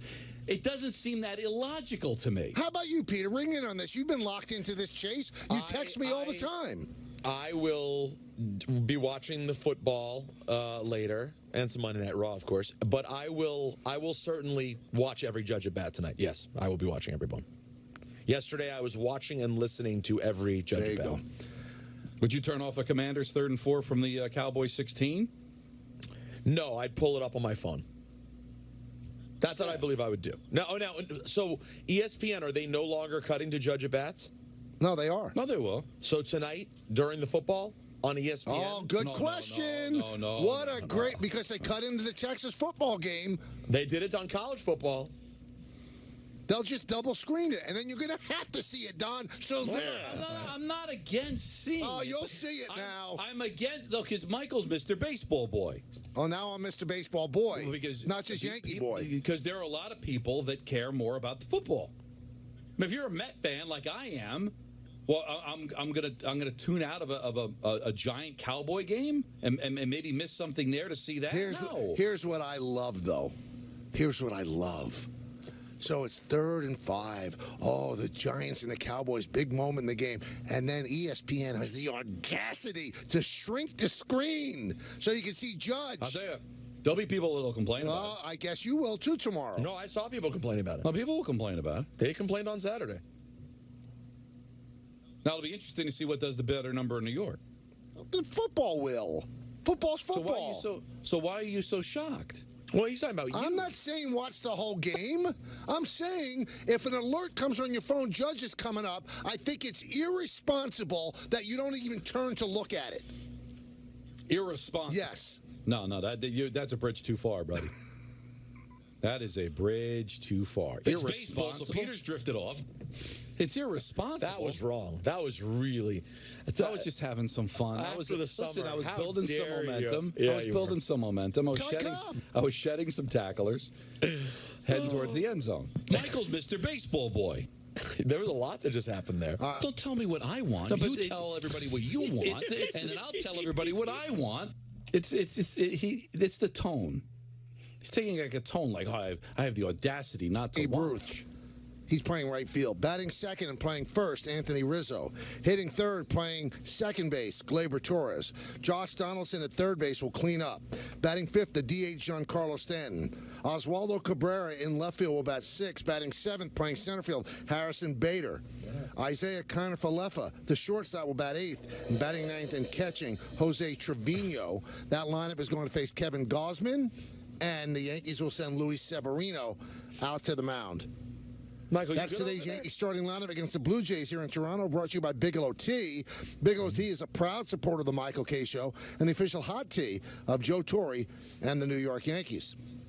Now, we shift from something that Don doesn't care about to something that Don does. Time for Diamond Notes, brought to you by 2 by London, the engagement shop at London Jewelers. Don, are you at all concerned You know what's happened? about Jacob deGrom? Michael has turned into the K-Tron 3000. The Michael K robot. Oh, now he's going to play this game, right? He cannot communicate back and forth. At first, I thought he was just mad and just started to give the lineup. Hello. I think he gave the lineup because he lost us. Now, Michael, hello. Full disclosure, Michael is in. We are here in the studio. Sure. Michael is in Toronto for the game, and all of a sudden, Don's in the middle of talking, and Michael just starts giving the lineup. I've never seen that happen before. But why is someone's got to reboot the K-Tron 3000? But what? That he's upset with me and he's challenging me. And what he's also doing is he's challenging, am I all in on the show? No. I didn't see it as that. He's what baseball. He is a baseball guy. No, but what was his phrase? Like, I'm obligated or something to watch? I would like to see it. I'm a baseball fan. Sure you are. But it's football. I'm a Giant fan. I know. I mean, I can understand a Yankee fan being torn what to do because there's a lot of Yankee Giant fans, but how am I supposed to feel about this as a Met fan? Would I expect a Yankee fan to turn off a Giant game to watch Pete Alonso break a record? Would I expect that? No. I think you're fair. I mean, you won't think about pulling it up on your phone though, or your iPad. Why don't you just have the iPad? No, I probably could. You probably will. But the thing with the iPad is that would it really be in real time? So would I find out about the home run before I'd actually see it on the tablet? Listen, they're going to split the screen for me anyway. But if all of a sudden I can't really see whether Jones got the first down or not because they're showing me it in a bat, right? I'd get frustrated. God, you want to talk about frustrated? Felt so bad. You know, yesterday was Rosh Hashanah. Happy Jewish New Year, everyone. Shana Tova. And I was at my future in-laws' house. And Rosh Hashanah is a big deal there, Don. It's like Thanksgiving at Jace. It's a big. It might be. You know what? In their family, it's Thanksgiving plus. In their family, and I felt bad, Don. This was the first Sunday I've ever spent with her family during a Commanders game. This was the first time my future in-laws had to deal with Peter's taking over the TV. He's watching the Commanders game the entire time. And what did they do, Don? What did they do? They embarrassed me so badly. They soiled themselves. In front of my future. Right in front of your family. Right in front of my new family. It was. Oh, that was a tough. It was a very tough one to watch. They almost ruined the new year for me. So Jets fans, don't worry. It can be slightly worse. Your team can actually just get destroyed and not even show up to play their divisional rival. Still, the Commanders still have an impressive victory over Jacksonville. It's looking better and better. It's aging well by the week. Could you believe that? Yeah, see, that's the way it works. That's why you got to calm. You got to be cool. No. It's Steve Young says it right. This month is preseason. We are figuring out who these teams are. And that's why. But it's fine. But the games still count. Like I got Carlos Cano, who says, I just turned into the Michael Kay Show at the right time. Don LaGreca, let's be honest. It's week 3 of the season. I mean, come on. I want Michael Kay on this. It's week 3 of the season, but there's only 17 of these suckers. No, they count. And it's Giants-Cowboys, their first divisional game of the season. They're at home on Monday Night Football, and I'm not a Yankee fan. Well, no, here's the key. And remember, I grew up in a household. Game 7, Mets-Red Sox, 86, was on the little black and white television. My dad had Redskins Giants on Monday Night Football on the big screen. Right. Because my father was a football guy. Right. He was a Met fan, but he's a football guy. Right. That's how I grew up. It's football. There's football. And you're right. And if you're a Giants fan, tonight is huge because let's be realistic. I know what, come on. We know what you're thinking, Giants fans. It doesn't matter what your doubts are about Daniel Jones. Everyone is dreaming that this season could go great, right, Don? It's football. You go 2-0, you start dreaming. That's how it works. So if you're starting to dream, agree with me or not, if you're starting to have a little dream as a Giants fan that this season could be a playoff season, something special maybe happens, you have to get a win tonight over a beat-up Dallas to keep pace with Philly. You got to win games in your division in order to be able to make the playoffs, I think. And right now, the difference between 3-0 and 2-1 is gargantuan. You got Chicago coming up the next week. That could end up being a beatable team, as you like to say. And then you start collecting wins, and you start putting yourself in to the wild card conversation.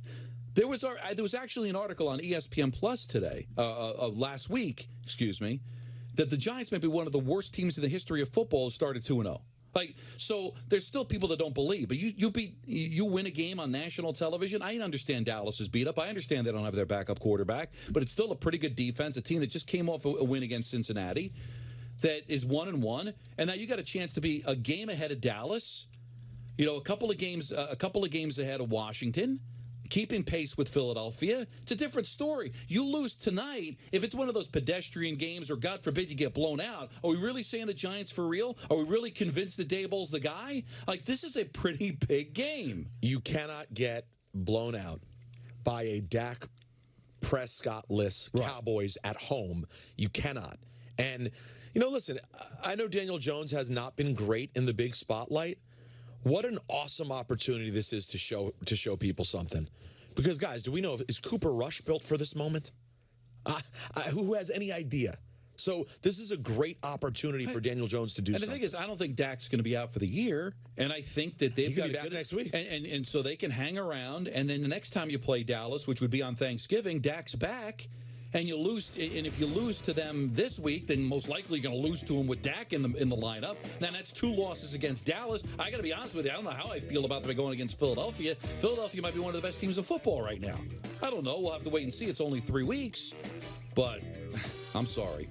I'm not going to apologize for it, and I'm certainly not going to be. You know what, Don? And trying to be deemed unprofessional. No, he can't do that. It's not right. I won't have it. This is a Yankee record, and 61 is sacred.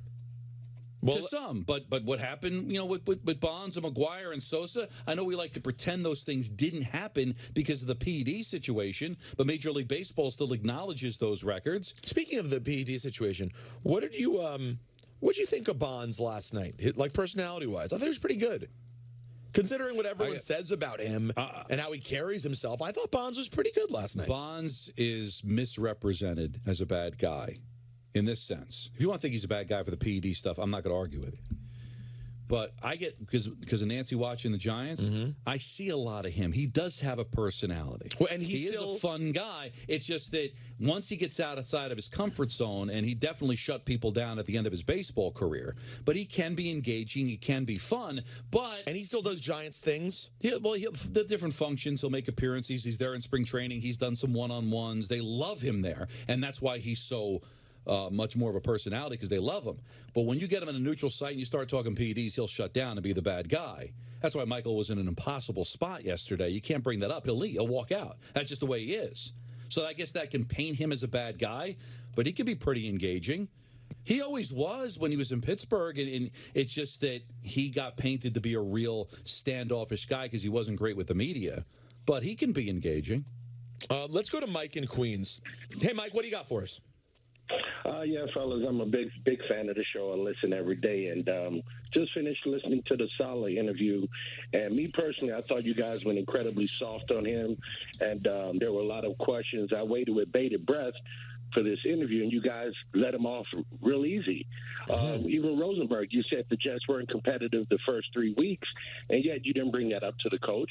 And the Jets did have an opportunity to establish a running game early, and they didn't. The game wasn't out of hand from the very beginning, and you guys let Saleh say what he said and didn't question him about that. I just thought I listened to you guys and have a lot of respect, but you guys really, really took it easy on him, and I have no idea why. You know what, Mike? I'm not going to disagree with you. At least I can speak for myself, Don. I think I was sort of easy. I didn't really push. I mean, if Jets fans, if the way the fan base feels which is that their team didn't show up yesterday. Then I understand your frustration that if someone's talking to the coach, they're not holding to the coals. It's honestly, so we can undress him, which we could totally have done, and then you don't get any answers to any of the questions like, is Zach Wilson going to play next week? What's the condition with Fant? We asked him about the players and all that. If you want a rougher, more tone, all right, we could give that to you. I'm not sure if that is going to help get answers to a lot of other questions, but we asked him the questions, he answers them. If you want us to beat him up, okay, that's one way of going about it if you want to. I mean, we have him on every week. He's not going anywhere, but what are we supposed to say? Robert, you're an awful coach. We think you stink. Is that, we could do that. Is that going to get any answers to our questions? So listen, I know all them all. We've been there. I've conducted those interviews. It's a style that works for a lot of people. I don't know if you get a lot of information when you go in that direction. But if that's what you wanted, well, I'm sorry we didn't give it to you.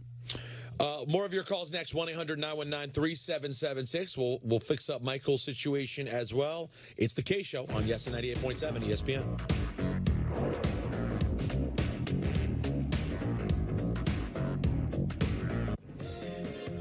This program is brought to you in part by the New York Lottery.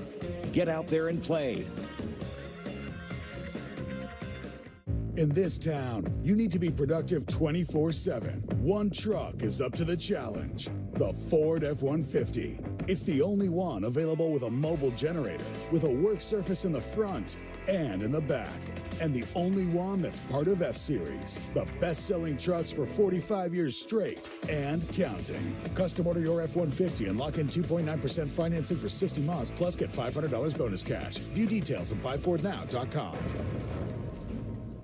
You see, son, with a little elbow grease, you can do just about anything. Thanks, Dad. That's right, Robert. And it's never too early to learn you could save with America's #1 motorcycle insurer. That's right, Jamie. But it's not just about savings. It's about the friends we make along the way. You said it, Flo. And don't forget to floss before you brush. Your gums will thank you. That's right, Dr. Gary. Jamie? Sorry, I had another thought, so I got back in line. What was it? I can't remember. With Drizzly, I can shop a huge selection of beer, wine, and liquor. I just open the app, and it's at my door in under 60 minutes. Drizzly also lets me shop from multiple stores in my area and compare prices on thousands of products. Ding dong, Drizzly. Every Sunday, watch the Yes Hyundai Sunday Game of the Week. Brought to you by your local Hyundai dealers and the stylish all-wheel drive Hyundai Tucson. Test drive one today or visit us at buyhyundai.com. Streaming Thursday on the Yes app. Giants rookie Kayvon Thibodeau blitzes the kitchen. It's all about presentation, so you got to get some colors in there. And tackles some tacos. Tacos, I can eat about 50 of them. Home Plate New York, streaming Thursday. And check out more episodes with your favorite city celebrities exclusively on the Yes app.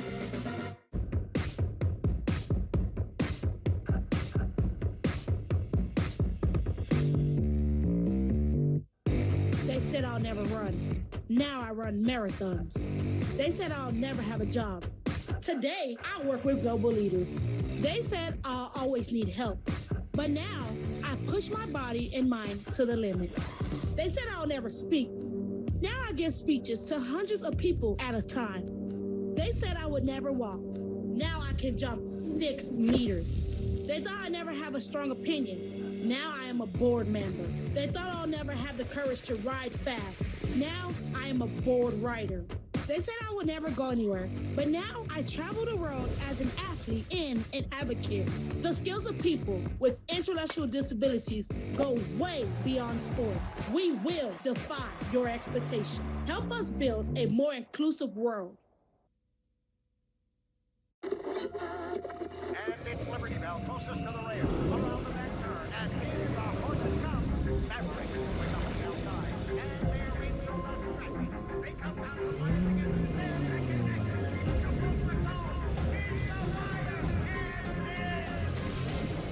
Add drama to every drive. The exhilarating Audi SUV family. Get exceptional offers at your local Audi dealer.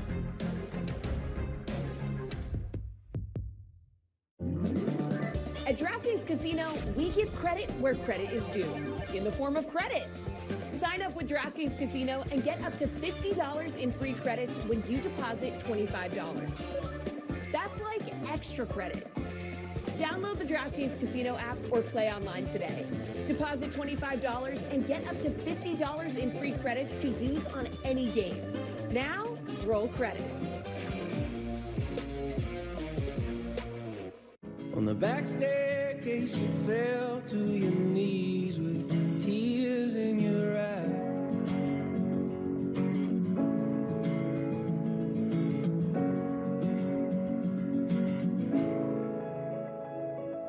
I'll be your friend in the daylight again.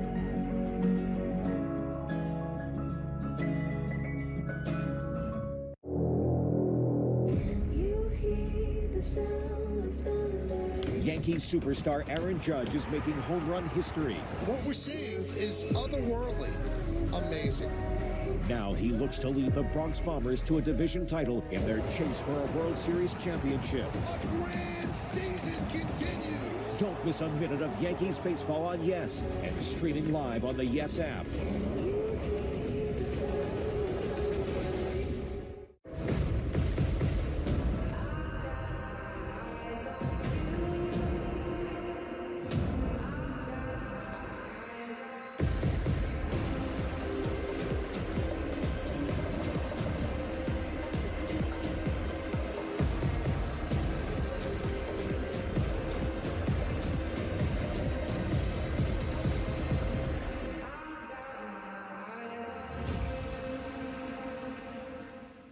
Right now, families all across New Jersey are struggling with hunger, and their financial futures remain uncertain.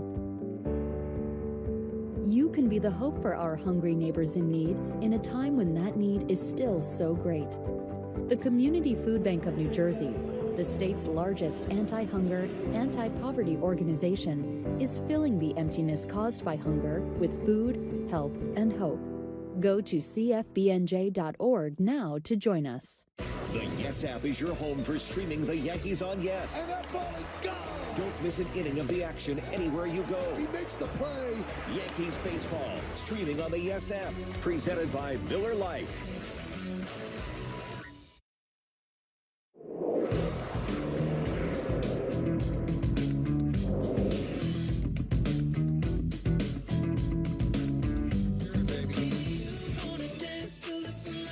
The Ultimate ESPN New York Jets tailgate is coming October 9th, and everyone is welcome. We'll have a pregame celebration in Lot G before the Jets take on Miami with all your favorite 98.7 ESPN hosts, plus tailgate games, prize giveaways, and live music from Randy Zoo. Be caller number 9 right now at 888-987-ESPN, and you'll score VIP tailgate passes and premium suite tickets to the game. Listen to DiPietro and Rothenberg in the morning and the Michael K. Show in the afternoon all this week to win. The Ultimate ESPN New York Jets tailgate is brought to you by Guinness, Pepsi, and 98.7 ESPN.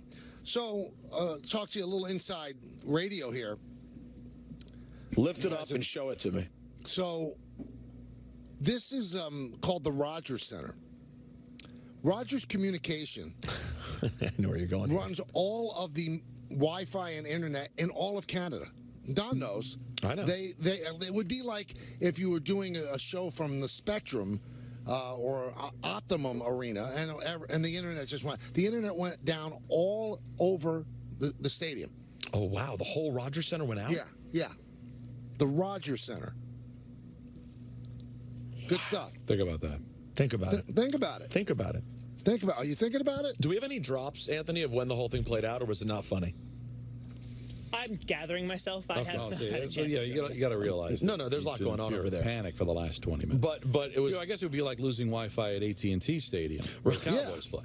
Right. And that would never happen because Jerry built a great place. By the way, speaking of Rogers Center, I was in Buffalo over the weekend. Rogers Center at Jace.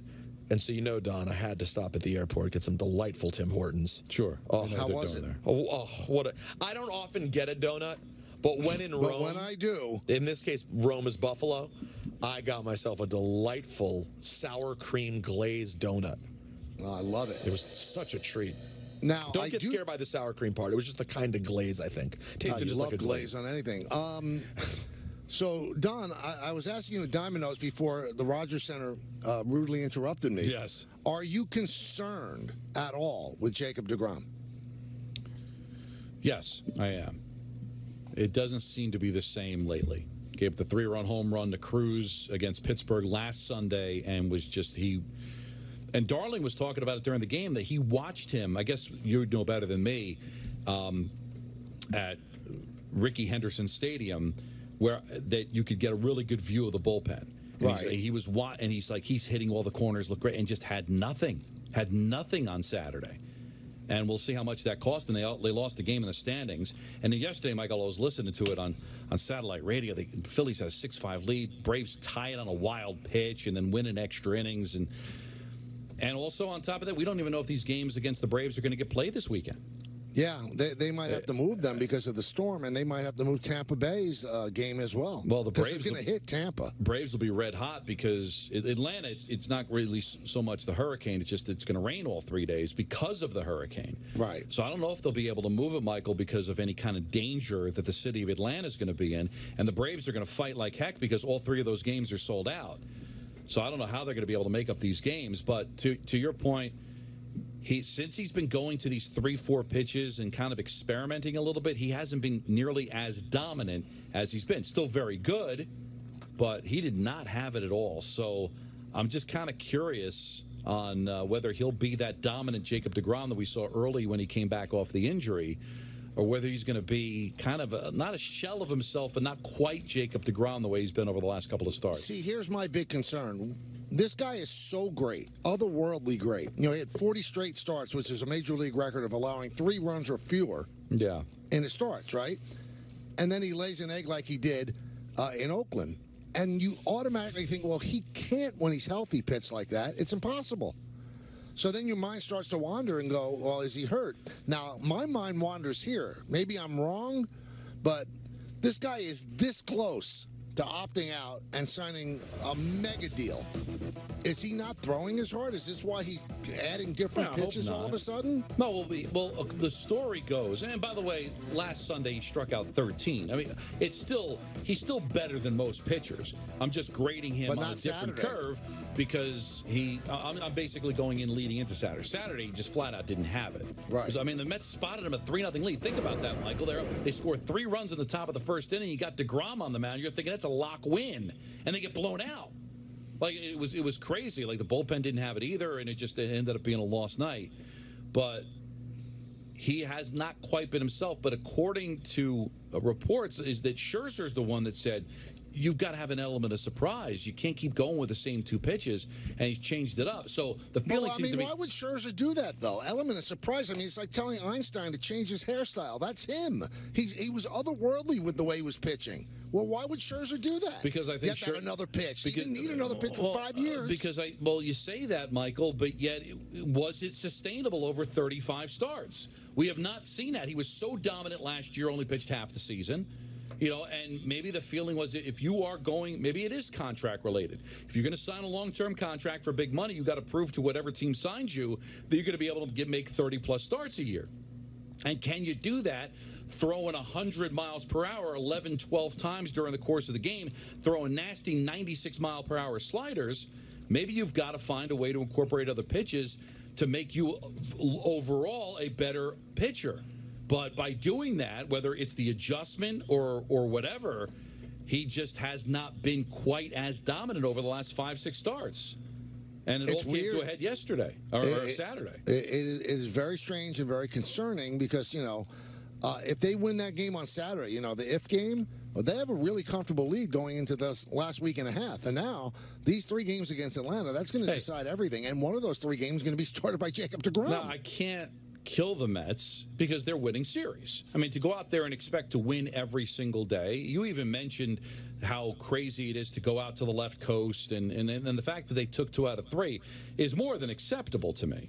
But you're right. When you've got a 3-0 lead going to the bottom of the first with one of the best pitchers on the planet, you're not expecting to lose that game 10-4. Now, over the starts that we're talking about, which I'd say, Michael, over the last 4 or 5 starts that he's incorporated different pitches, all right? He has... All right, the Oakland was awful. Pittsburgh, he gave up the 3-0 lead, giving up the 3-run home run. Only went 5 innings. 6 innings the outing before that. And then, he went 7, went 6 and 2/3. He's been good, but he's held to a different standard. 3 earned runs on September 13th, 3 earned runs, 5 earned runs. So he's allowed, Michael, 11 earned runs over his last 3 starts. Is that the Jacob deGrom we know and love? No. No, it's not. It's not close. He was great against Pittsburgh the first time in Pittsburgh, and he was really good against the Dodgers. But he seems to be changing. I'm not exactly sure of the date, but he's definitely not throwing as hard as he did before. Well, you know what? Human nature being what it is, Don, he wants to get to the finish line healthy because there's no opt-out if he blows his arm out again. There's no opt-out. He's going to have to stay here. And if what Buster Olney says is true and he just doesn't want to be here, that's a lot of pressure because all of a sudden you stop throwing hard. He's been throwing hard his entire career. That's been part of the problem. And now you have a come to Jesus moment? I don't know. It seems a little weird. But you can't win either way, right? When Harvey wants the ball in the 9th inning and when he wants to pitch and throw a lot of innings, it's, he's got to think about his long-term health and is it good for the team that he's doing that? And then there's the opposite. DeGrom is maybe thinking about some longevity, and everybody wants him to go, all out because these games are so important. I mean, what's the answer? The answer is probably in his head, I want to win, but I also want to make sure that I can stay healthy for this next contract. As a Met fan, I want him to go out there and pitch as best as he can because they need these games. But can you kill a guy who feels like he can still be effective, dialing it down? We've been asking him to dial it down, Michael. We have. For his long-term health. If that's the way this looks, then it's not the same pitcher we thought. Well, it's a conundrum. It really is. This is not the time to dial it down when you're trying to hold off the Braves because it's really important to get that bye for both of these teams. Well, especially since if he had come out of the IL like this, you'd say that is a different story, right? Listen, this is what he's going to be because he realizes that I don't want to get hurt. I want to be there for whatever team I sign with, whether it's the Mets this year, Mets long term, wherever, Atlanta next year. I want to make sure that I can make 30 plus starts. But it's really over the last maybe 4 or 5 starts because he came out cruising. When he came out of the IL, Michael, he was throwing hard. He was throwing, I think, a couple of times he hit 102. And now you're kind of finding religion just when the team needs you to be the old DeGrom? It's odd. It is. 1-800-919-3776. That's the number, and those are Diamond Notes. Brought to you by 2 by London, the engagement shop by London Jewelers. Picker designed the perfect engagement ring to fit every budget at any of their 6 area locations. Now, we got me back on the air, but still not quite connected in all ways. So on TV, we'll have to play it slowly and get it done because I have to be here for the big announcement at 5 o'clock. I mean, wouldn't you say that's a must? Well, yeah. Makes no sense if you don't announce it. That's right. We're going to announce it. We need you. I mean, this isn't a show announcement. This is a Michael K. show announcement. That's correct. It's not the show. Right. It's the Michael K. show. Mm-hmm. Well, it is the show. All right, I think I've got a lot of internet back now. No, Michael yeah. K. Good job, Mr. Rogers. 1-800-919-3776. That's the number. We'll come back. We'll take your phone calls, talk more about Aaron Judge's pursuit of 61 that Don doesn't care about watching. A lot of stuff to do right here on Yes, 98.7 ESPN.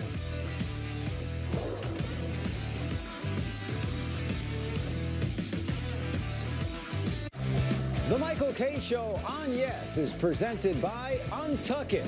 Shirts designed to be worn untucked. Shop now at untuckit.com. 10 years ago, we started Untuck It out of my apartment, and today we have more than 80 stores worldwide. It's been quite a journey. We didn't just create shirts designed to be worn untucked, we perfected them. With great fabrics and design at the perfect untucked length, so you can look sharp in this new business comfortable world. Just look for our signature sale. Untuck It, 10 years in the making, and we're nowhere close to stopping. Visit untuckit.com or your nearest store today. The great experiences you have in here and even out here all started here. Because the best customer experience always leaves a great impression. GMC, awarded #1 in sales satisfaction by J.D. Power. Get 0% financing on GMC Terrain models. Plus, current eligible GMC owners get an additional $250 purchase allowance. We are professional grade GMC. Basketball has taught me a lot. Teamwork, determination, confidence, how to win and how to lose, how to get up and keep going. Basketball taught me how to be a leader. 80% of women leaders played sports growing up, but girls drop out of sports twice as often as boys. Let's help our girls lean into sports and leadership. Aaron Judge is having a season for the ages. Tonight, number 99 continues his march toward the Triple Crown. What an extraordinary season we are all witnessing. As the Bombers' hunt for October heats up in Toronto. Yankees, Blue Jays. Coverage begins tonight at 6:30 on Yes, New York's most-watched sports network. An estimated 11 million Americans have heart valve disease, but most of us know little to nothing about it.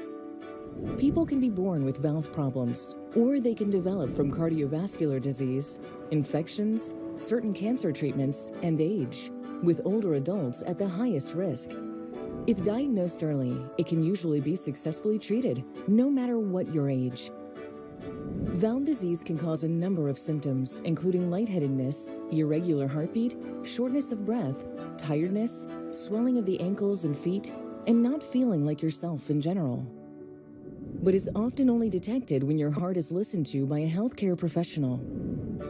So listen to your heart. See your healthcare professional. Discuss your risk factors and any potential symptoms. And go to valvediseaseday.org to learn more.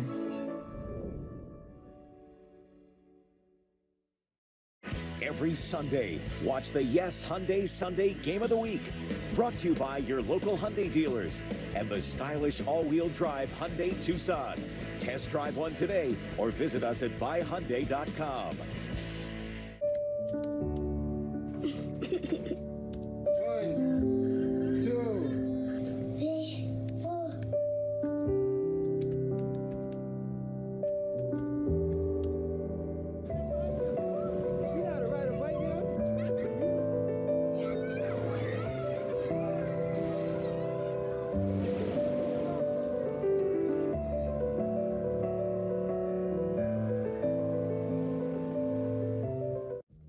Drizzly makes it easy to shop a huge selection of beer, wine, and liquor from wherever I am. I just open the app, find what I want, and it's at my door in under 60 minutes. Drizzly. Ding dong, Drizzly. And it's Liberty Bell closest to the rail. Around the back turn. And here the horses come. Maverick way on the outside. And there we go the traffic. They come down the line again. There they connect. Add drama to every drive. The exhilarating Audi SUV family. Get exceptional offers at your local Audi dealer.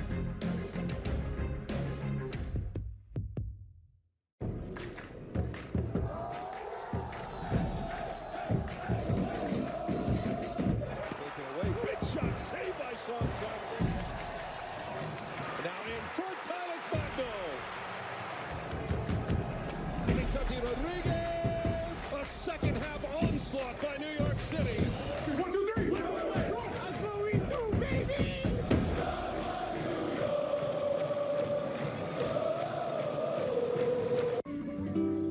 Right here, baby.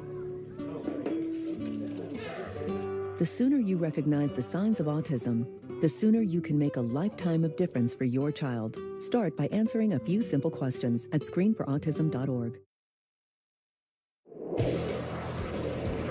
Back here for the Michael Kay Show. Week 3 in the NFL concludes tonight with the Cowboys visiting the Giants. All eyes, of course, will be on Cooper Rush and Daniel Jones.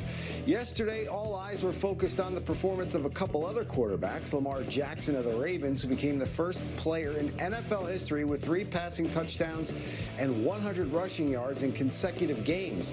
He also had his 7th career game with at least 200 passing yards and 100 rushing yards. No other player since 1950 has more than 3 such games. Now, we mentioned the NFC East will wrap up Week 3 with the boys and G-Men tonight. We had another sparkling performance from another quarterback in the NFC East, and Jalen Hurts, who is off to a tremendous start, both leading his team, the Eagles, and individually as well. He is the first player with at least 900 passing yards and 100 rushing yards through the first 3 games since 1950 as well. He is averaging over 305 passing yards per game and just under 56 rushing yards per game so far.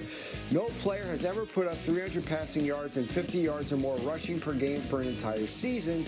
Hurts has 14 more games to call himself the first player to ever do that.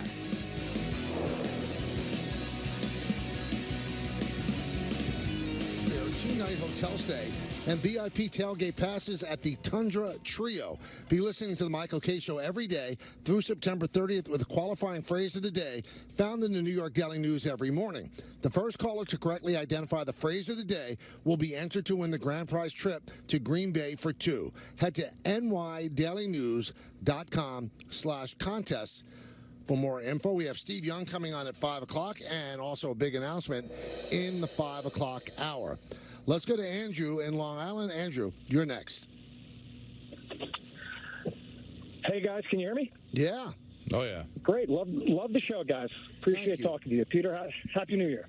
Thank you, man. You too.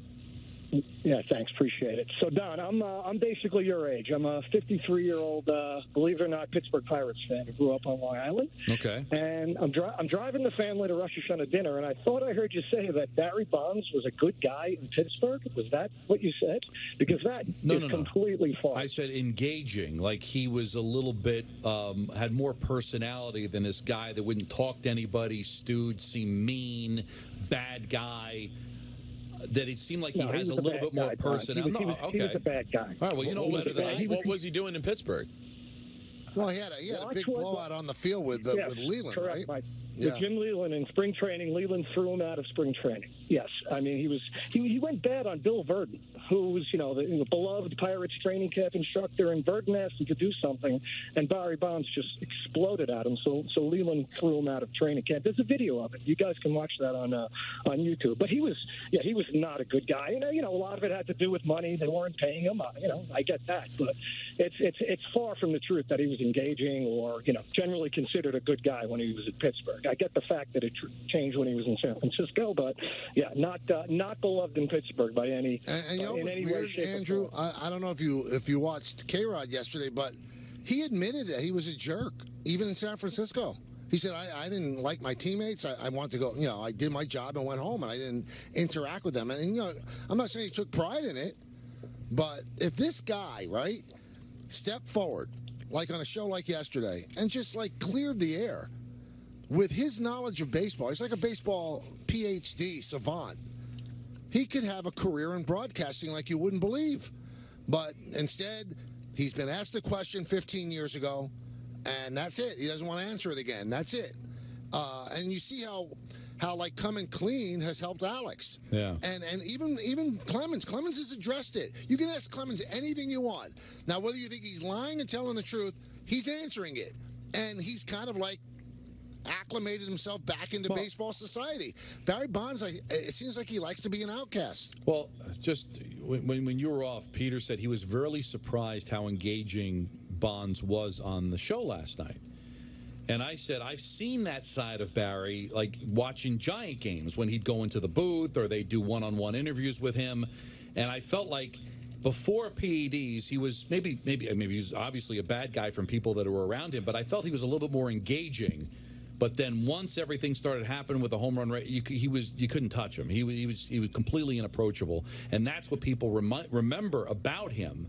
But he can be, in the right circumstances, an engaging, fun guy to talk to. I thought he was last night. But obviously, the media and fans probably have a different feel about it, especially post PEDs. He's very close with Alex.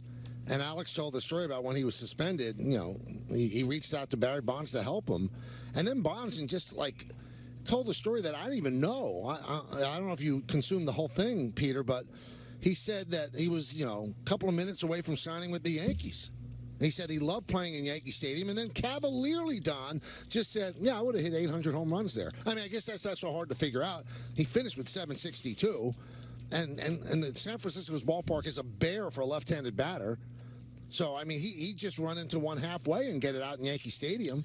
Yeah, I mean, can you imagine how the course of history would change? They have the splashdown count for balls that went over that wall in right field in San Francisco into the bay.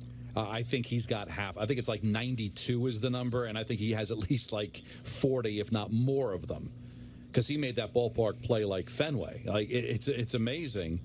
It's Yankee Stadium. Michael, I remember when, in interleague play, he only played at Yankee Stadium, I think, a handful of times. Maybe just one series. Now that I think about it. And he told the story of that he hit a ball three-quarters up into the upper deck. Oh my God, Michael! And Bobby Bonilla was at the game. For those that didn't see the show last night, Bobby Bonilla was at the game as a fan.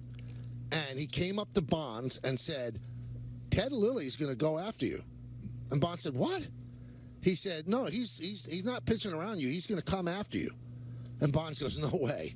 So Bonilla's sitting in the stands, and Ted Lilly comes in with a fastball on the first pitch right down the middle, and Bonds turned to like where he knew Bonilla was sitting and said, wow. And then he said, now I'm going to have fun. And he connected the next one three-quarters up into the upper deck. That's why the guy was intentionally walked all those times. You couldn't pitch to him. Was that the only series he ever played in the stadium? I think that might have been it. I'm trying to remember when that was. He said that was an important series to him. It was the old stadium, too. He said he was looking forward to it. And then when he heard that Lilly was going to challenge him, he said, okay, here we go. Now, Mike in Sayreville, Don, is not worried at all about DeGrom. Mike, talk to us. Why not? Michael, Don, Peter, how you guys doing? What's up? Great. How are you? Yeah, you guys are talking about DeGrom before. I'm not worried about DeGrom. I know he was very bad on Saturday. But you know what? I mean, he's human. It's going to happen once in a while. But the 40 straight starts at 3 runs or less is insane. And, okay, the streak ended. I think he might pump him up for Saturday against the Braves. It might get him he might be playing a little mad pitching. And that's not a bad way to think about it. But, I mean, when you say, Mike, that he's human, he has not shown us he's human. When he's healthy, he's not human. So when he shows that he's human, it's startling. No, I agree. He hasn't been amazing the past few starts, but I'm optimistic. I think he'll be okay. And also, I know you guys have been talking about Judge a lot recently. I just want to give some love to Pete Alonso because what he did yesterday, breaking the record of RBIs in a season, I think we deserve to give him some love, too. He's had a great season. He has had a great season, and his teammate, Francisco Lindor, said that after the shifts are outlawed at the end of this year, that he thinks that Alonso's going to have a Judge-like season. I mean, he's tied now with Judge, Don, for most RBIs in the majors. Yeah. He's had a terrific, and obviously here in New York, it's going to get obscured by what is happening in the Bronx. But he's had a terrific season. I mean, that home run, that Mets RBI record was shared with Wright, who did it in 08, and Piazza in 99. Now, again, it's not a hollowed record by any stretch, but it's a record, and it's something that no Met's ever done, and there's still, 8 games left for him to add to it. And he's going to hit over 40 home runs, you would think. He's going to have a batting average over 280, but... it's not the Triple Crown. It's not a record, but him and Lindor, Diaz, DeGrom, Scherzer, they have to be their stars if this team's going to win a World Series. And Lindor has 100 RBIs. First time in his career, obviously far and away the most RBIs for a Mets shortstop. He's had a great year. And if it wasn't for Paul Goldschmidt, Alonso would be talked about as the MVP of the National League. But Paul Goldschmidt obviously exists, and he's had a Triple Crown type season as well. Let's go to Z in Staten Island. Z. Michael, how are you, buddy? Good. How you doing, Z? I'm doing all right. So I was watching you guys last night with Barry Bonds and A-Rod. Yep. And he made a comment about A-Rod did how Bill Miller was Barry Bonds said that he was a positive thing for his lineup. He said he was the second best player on the Giants after himself. Exactly. Right. And then he goes and makes a comment that he had an opportunity to say something positive about Jeter. He goes and says Johnny Damon is like he was part of the like a Bill Miller type player. Wasn't Jeter who was leading off in front of him? He's had an opportunity right there to say something positive about Jeter, and he doesn't say it. That kind of like just stuck in my head. Well, I think he was talking about what got them over the hump to win a World Series, because he was teammates with Jeter from 2004 right through 2009, and he said that bringing in a guy like Johnny Damon changed their. I mean, Brian Cashman's come out and said he brought CC Sabathia in just to change the clubhouse. So isn't that, in effect, also taking a little veiled shot at Jeter that the clubhouse wasn't right? So, I mean, Alex has said a lot of great things about Derek. There's no denying how great a player Derek was. He's a near unanimous Hall of Famer. But, I mean, if you're going to pick and choose, he just said that Damon brought that kind of baseball acumen to the team and changed the vibe around the team. Michael, you think you've ever sat in conversation with a higher percentage of all-time great baseball players than you, Clemens, A-Rod, Bonds? That's pretty tough. Off the top of my head, I don't think so. And you could throw in Costas, too. Well, he wasn't there at the same time, though, was he? No. Oh, yeah. No, he was. No, he didn't. Clemens came in after Bob. Yeah, it was a pretty amazing guest list. And we were going to have on Theo Epstein. Oh, yeah. What happened to Theo? Well, he got rained out. Oh, that's right. They rained out Theo. Rained out Theo. That's really what upset people, not the fact that Judge was going to lead off. They wanted some Theo. Yeah. Theo's changing the game. And listen, he killed 2 dragons. Bro, that's like Game of Thrones level, right? No, it's Cubs and Red Sox. It's insane. When you really think about it, it's a movie in and of itself. So what's the next Jinx franchise then that he has to take over? That he could go like the next real woebegone. Oh, the Guardians, but they if they last one in 1948. Yeah, it'll be the Guardians who came so close. Although they do pretty well. For them to have won the Central Division, what a job. What a job. That's the youngest team in baseball, by the way. Not too bad. All right, Steve Young's going to join us in just a moment. And then in the 5 o'clock hour, we have a gigantic, humongo announcement. Everybody's excited about it. Listen, I am excited, Michael, but do us a favor. Yeah. Because it's a legitimately big announcement. Right. Please don't still find a way to oversell it. Please. You know what? Why don't you take a walk? Why don't you announce it then? Gladly. Wow, what a turn it takes. Yeah, all of a sudden it would feel like, the months between June and September. Right. Anyway, we'll come back with Steve Young, Hall of Famer, in just a moment. September. Right here on Yes and ESPN app and 98.7 ESPN.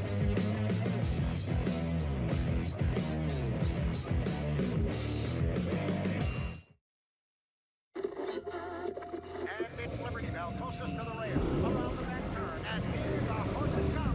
Maverick moving up the outside. And there we go. They come down the line again.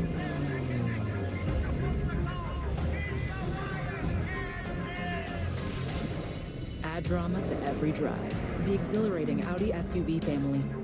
Get exceptional offers at your local Audi dealer.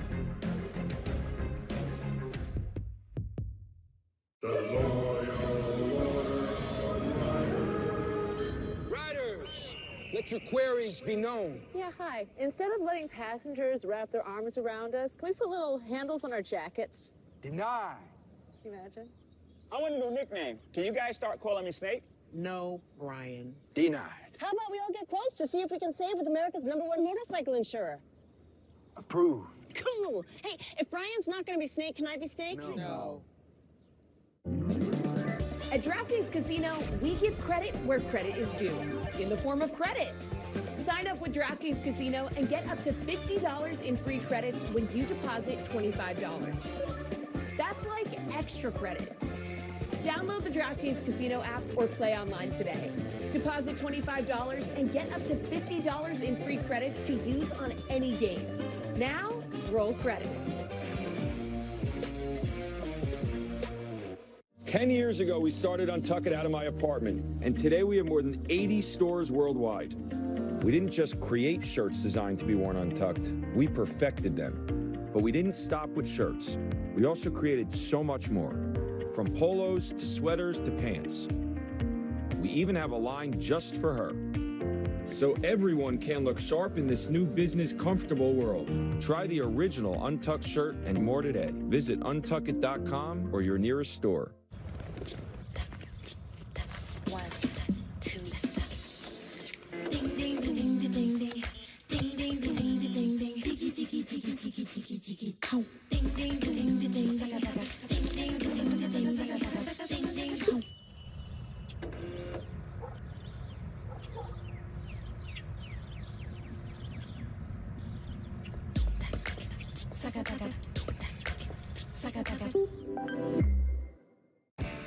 Dear gas prices, Toyota's hybrid lineup says, go take a hike, because we bring efficiency with power and savings with style. Think you can stand in our way? We got this. Toyota Hybrids. Powerful efficiency makes Toyota the #1 retail brand for electrified vehicles 22 years in a row. Shop online and visit your Toyota dealer today. Toyota, let's go places.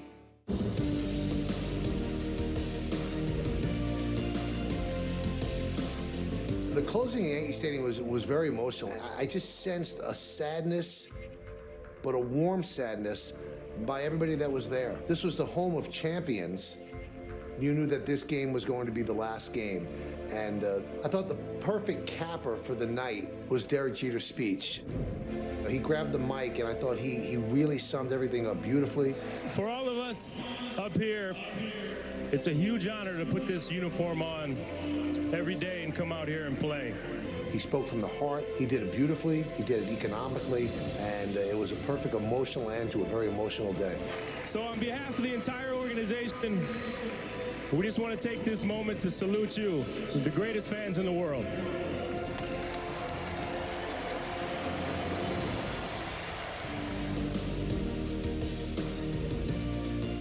Get a close-up look at top prospects from the Yankees minor league teams. Watch Homegrown, The Path to Pinstripes, all season on Yes and the Yes app, presented by Wendy's. Get trending with Yes's off-field fashion. Whoa, now that is a fly outfit. As some of the best designers from the Fashion Institute of Technology. The speed of that laser was insane. Get the opportunity of a lifetime to style celebrities from the sports world and beyond. For them to totally nail their styles. Very classic. Feels perfect. It's like hugging you. Watch Off-Field Fashion, streaming now, exclusively on the S app. For every sport, there's a business behind the sport. The total of that plus operation was $100,000 a day. Forbes Sports Money goes inside the numbers. I took the deal in equity. To explore the financial side of the game. It's been very successful for us. Forbes Sports Money. New episodes every month right here on Yes.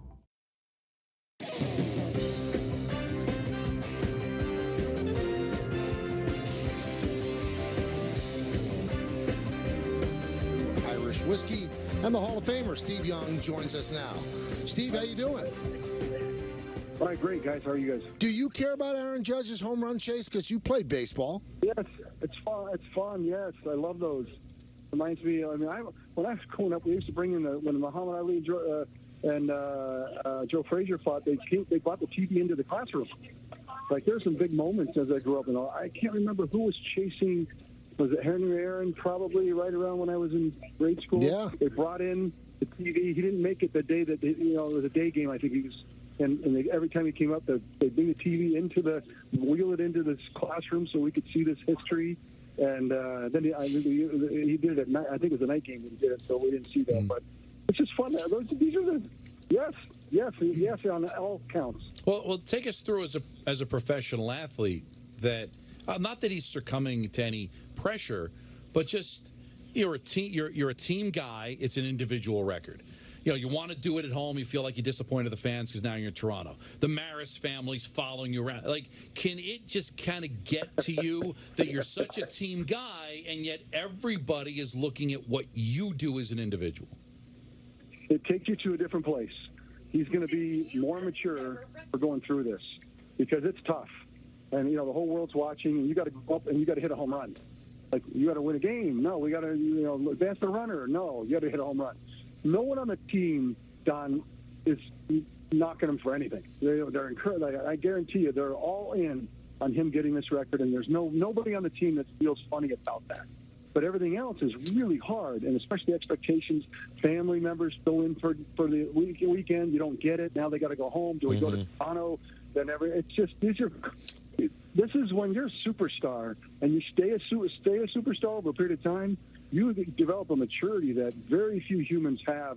That the perspective that he can talk about going through that, this whole kind of experience. Now, Steve, Daniel Jones is not quite. We're not going to have a conversation about him setting records quite yet, but wow. it is a well, not yet, but it is a big moment for Daniel Jones tonight. Do you expect Daniel Jones or Cooper Rush, one of them, to step up under the lights tonight? Yeah, I think both of them can make a play or a couple plays that make the difference. Do I think that they carry the day? No, I do not. And Daniels, we watched him a number of years, and at this point, I'm not sure whether the Giants have decided that we're going to have him be the play-action quarterback, and we're going to run the football and play defense, and and kind of keep him away from doing too much. And the Giants have decided that, or Daniels kind of like self-administered what he can handle. But I don't think they're set up for him to kind of, be the superstar quarterback, dynamic quarterback to make all the big plays. And so I don't think he can, because I don't think it's set up that way. But can he do? But he needs to grow into it. Let's be honest. If the Giants are going to they're getting relevant. All of a sudden, everyone in New York smells relevancy from the Giants, which is super cool. But can you be great? And being great, you have to be the quarterback that can be great. And so there's a long way to go to see if that can happen. Well, speaking of a long way to go, Parsons has a long way to go before he's Lawrence Taylor. But has he reached the stratosphere where OCs are game planning, offensive lines are preparing, quarterbacks want to know where he is type of stratosphere yet? Yes, absolutely. And that's the first thing, because that's the truth is on the field when the offensive coordinator has to go deal with protection. And you have you have the extra guy chipping, watch for him, where's he going? Yes, he is that guy that feels like you got to track. And I think if I think about the guys that were like that, well, obviously Lawrence Taylor, Reggie White, there were very few guys you felt like you had to go. There was Hall of Fame guys we didn't have to track, but there was a few that you did. And he seems like they're all. I don't know how we feel about him yet.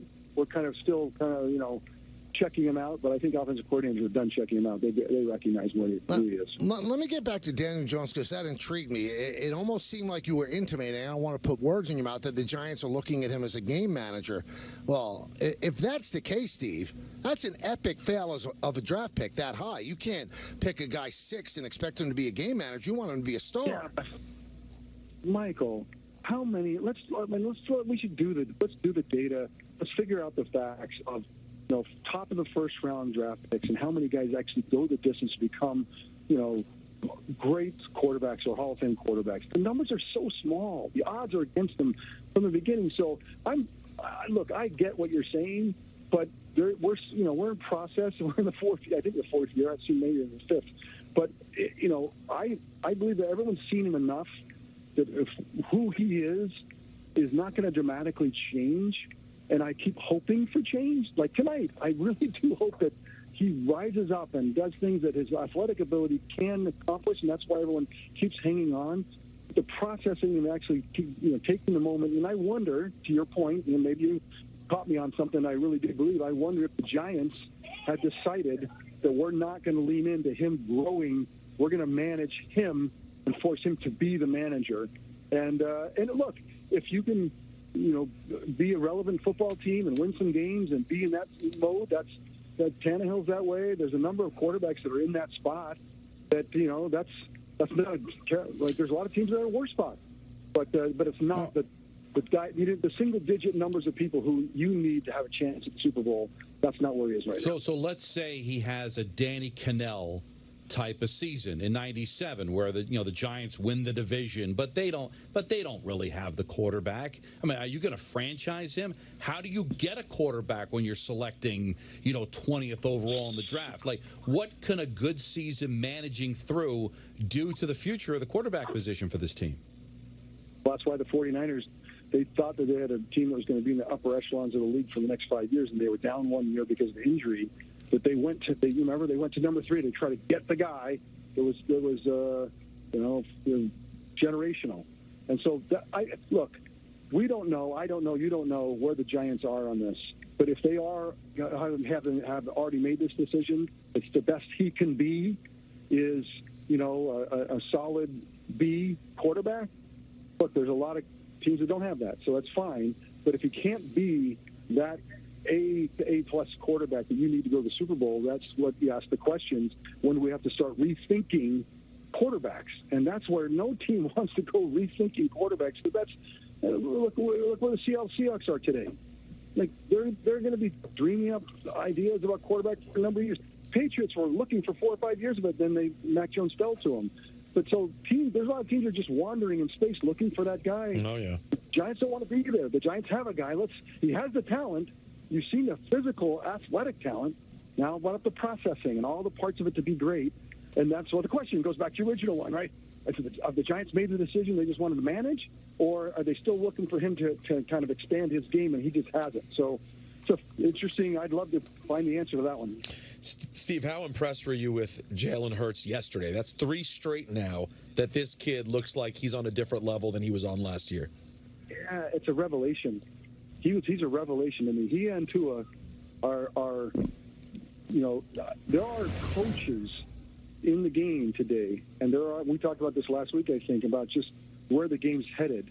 And if you don't have one of these innovative offensive minds who understand quarterbacks, because they understand quarterbacks, so they've been around others that understand quarterbacks. You know, they come from Andy Reid's tree, they come from Sean McVay's tree, these guys have been around people that get the position and then go teach the position, and it makes a huge difference. And so Jalen is a revelation this year. There's a step function change. I think we talked about this last week on someone else, that in his game, and you can see it right away, and there's a step function change into his game that you've seen. Now, what does that mean? And everyone is excited about what the potential is. All I know, it's significantly different than what we saw last year, and the difference is coaching. And coaches can do that to bring out the true full ability of a quarterback rather than being overwrought and burdened by something that they can't handle. Like, they find what they're great at, and they lean in, and they teach them and give them confidence, a confidence game. And then all of a sudden, their athletic ability starts to show up. Tua looks like a guy that really understands his footwork is better. He's confident. You can see it in his feet. Jalen's the same way. You can see it in his delivery as he throws the ball. That I'm on my way to be a sophisticated passer of the football. And that's, for these guys that can run around, that's the holy grail. All right, this is a deep question. You watch Tom Brady, right? And you watch him yesterday, and it kind of seems joyless. And we don't know. We just hear the rumors and everything that things are not great personally. Does that make it harder to play football at a high level if things are not going well personally? Michael, this is true for any human being. When you have especially when these upper echelon, like these jobs that are, elite jobs that take every inch of yourself. I mean, that's what I loved about playing in the NFL is it took every inch of me to be any good at it. It's like it's completely engrossing, and I miss that. My life is more sublime and family and wedding, marriage and kids and everything else, but nothing's like the full what it takes from your whole life to be great. And so those kind of jobs, things aren't solid everywhere else. That's the only way you can really do that job. And so there's no question that if that's what's happening, it's going to be a real burden, especially with Tom Brady is amazing at how he buttons up his preparation and gets everyone around him bought in, and everything's buttoned up, and it's buttoned up from the moment the season ends until they get to training camp and on into the first game. And this offseason was completely opposite of what we're used to seeing with Tom. And I don't think Tom meant it for it to be that way, but it was, the season of discontent in many ways of all the things that were going on. And so to feel that could have an effect on your play, of course it can, no question. Yeah, Michael, listen, not everybody can be me, who's going through a marital breakup and showed up to work, my game face on every single day. Yeah, I caught him crying during one of the shows, Steve, crying on the air. During one of the shows, Andrew saw it every day. But maybe it doesn't ask quite as much of you as playing the NFL quarterback. No. Listen, I was worthless just talking on a microphone, so I can imagine playing quarterback would be very hard if you're going through it as well. But how much of that was also about this Packers defense? Packers defense is going to be good. They're going to be good. To me, it was, you could see defenses are it's like the mosaic line. It's eye for an eye. Like they smell, they're predatory, right? They smell weakness. And so when you show up and you don't have those big names out there to scare you, whether they're as good or not, they don't care. The perception is that you're weak, and they lean in, and it makes it tough. As a quarterback, you can feel the weight of it when you're not respected, when you don't have people that force defense respect. And so yesterday felt like there was a lot of that going on, and the Green Bay Packers, I give them credit for having that predatory sense that they smell weakness in the team. They lean in and they take the corners, they make it more difficult. First downs are very difficult, and so you could see that it was haphazard all day long. And Tom's been in those spots before. He'll figure. One thing about Tom Brady is you give him a couple weeks, he'll figure that out. If that's all who he's going to go with, he'll get it buttoned up this week and try to get better. But you could see that there was a predatory sense of the Green Bay Packer defense that was because of who lined up on the Tampa Bay Buccaneers side. Did you ever, Steve, in your career, your illustrious career, do what Jimmy Garoppolo did yesterday and run out of the end zone not knowing? I have not. I did not. I don't even know how. I don't know how you get that far back. Like you think about you snap the ball up at 2 or 3. You got to retreat a long way, and you're in the end zone. You know you're in trouble. When you're backed up, you feel it. The fans are right there.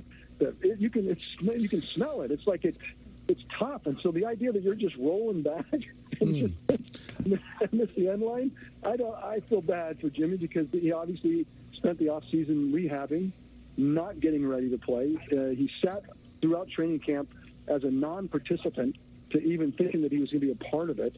And so it's a tough spot. That he has to come in and start, but it's an offense he knows well, and he should be able to, pick it up very, very quickly. But that was a mess. Are you surprised how pedestrian the AFC West has looked early on? Yeah, remember, you guys, I hate to put it to you, but it's the preseason, and so in December, I think the good teams are apparent in the preseason through this September. I call September the preseason, so the 4 games of September. You get a sense of people, but I think more than anything, you don't know who's going to be there in December. And when teams look back from December back to the preseason of September, all you really care about is did you get out 3-1? At worst, 2-2. Don't put yourself in a jam because who you truly are going to be, we really aren't sure. And so I think the Raiders are in trouble just because of new coach, new superstar receiver. It's not gelling. There's a fear factor there. So I would worry about that. Kansas City, not where I feel like they'll get it all. That was an anomaly yesterday, and you saw the quarterback afterwards. Did you see his sound? I'm responsible. That's on me. That's the kind of thing that gets things set up for Kansas City. And the Broncos, they're going to be a offense in transition, so we know that. So they're going to be a significantly different team in December than they are today. And if that defense is still solid, and you're going to be fine. All right, so let me ask you, did the Seattle Seahawks get out at the right time on Russell Wilson? Is he starting on the downside of his career? No, it doesn't. So I feel like, Michael, if you have an answer, when I say an answer at quarterback, you can't, if I'm right, you can't go to the Super Bowl anymore with a great defense, running game, and a decent quarterback. Can't do it anymore. Done. Those days are over. We saw that happen. We saw guys win Super Bowls that way. The game is so quarterback-centric. There's so much available to dynamic quarterbacking that in the end of games in the fourth quarter, the big, it's like the James Harden, the LeBrons, and the guys in the NBA that show up with 3 minutes left, and it's like a couple possessions, they take the ball and they go make it happen. You have to have one of those guys to win a Super Bowl. And so if you don't have that, you have no chance. If I'm right, you have no chance. So the Seattle Seahawks with Russell Wilson have a chance because he's a guy that can get that done, like Harden and LeBron and those guys, and Jay Morant and those guys that the types. You got to have one, and if you don't, you have no chance. But is he that guy still? But yes, he's still. Of course he is. But now it's contextual, right? Like people just roam around the league. Tom Brady can go place to place, but maybe Russell can't. But I think it's still. Let's just let this play out. Mm-hmm. But Russell Wilson is a guy that's not going to keep you from a Super Bowl, and so the Broncos have a chance because Russell Wilson's there. The Seattle Seahawks don't have a chance because Russell Wilson is not there. Well, then to just wrap this whole thing up in a bow then, Steve, I'm a little concerned by what you're saying. You need that dynamic quarterback. I guess the Giants are not going to the Super Bowl this year. Daniel Jones has to grow, step function like Jalen and like Tua, and like something has to change for them to go the distance. Can they get relevant? I think tonight's a big moment. Like, can they get to where they're not just 4-13 or whatever it is, or like can they get in the mix? I believe, yes, they can. Can they go the distance? Not, if I'm right, not without somebody that, one of these 5 or 6, 7 guys. Great stuff as always, Steve. We thank you so much. Talk to you next week. Thanks, You man. guys are the best. All right. See you, boys. That's the Steve Young Report brought to you by Bigelow Tea. Bigelow Tea is a proud supporter of the Michael Kay Show and the official hot tea of Joe Torre and the New York Yankees. FW Webb and Weil McLean. Turn to one of FW Webb's 100-plus locations for unparalleled Weil McLean inventory. Visit fwweb.com to find a convenient location near you. And Tullamore Dew Irish Whiskey, the original triple blended, triple distilled, and triple cask matured Irish whiskey. Make sure to grab a Tullamore Dew during today's action. Remember, when it's game time, it's Tully time. Please, please, please enjoy responsibly. Never disappoints, does he? Never. He's the best. GOAT. He's the GOAT. He is the GOAT. I got to tell you, I know their size is a little different, but there's something about the way Hurts moves and his ability to throw the ball and take off now. He gives me Young vibes sometimes. Anyone see that at all? Young vibes. Well, you can take that many ways. That sounds like a hip-hop artist. Young Vibes? Yeah. That's my new name for Jalen Hurts. He's Young Vibes. I like that. Yeah. I like that. All right, we've got things to do. That's what they say in the business, things to do. We're giving away a chance to go to Lambeau with the Jets, and then we have a major announcement. Yes. Although Peter has told me, don't oversell it, Michael. Well, am I wrong, Don? He's been just, don't get in his head. Yeah. You don't understand, Peter, Elliot Rosenberg, how many people have gotten into my head over the last week. About everything. You're watching young Michael Kay about to break down. I don't want to. Goodness, I don't want to see it's that. not I good. don't want to see it. But let's just say, for sake of argument, it happens. Can it happen Dear between God. 3 and 7 Monday through Yeah, Friday? if you're going to have a full breakdown, Don's right. We need. I think it's going to happen sometime during a game. Also, did you notice Robert Saleh? There's a new phrase now. TOT. Time on task. Have you noticed? He said that 8 times. 8 times? Time on task. Well, we have to have more time on task.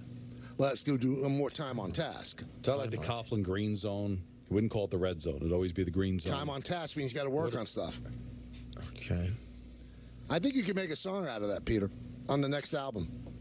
Time on Yeah, task. Time on task. Featuring Bob Saleh. No, speaking- Young Young Vibes. Featuring Young Vibes. Got it. We'll come back with a lot of fun stuff right here on Yes at 98.7 ESPN.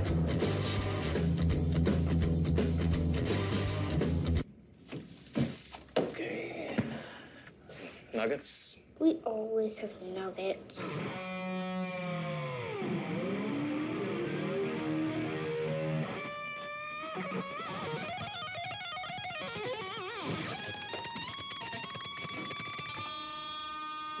I'll get the plates. Killer taste, killer nutrition, always organic. Dave's Killer Bread, bread amplified.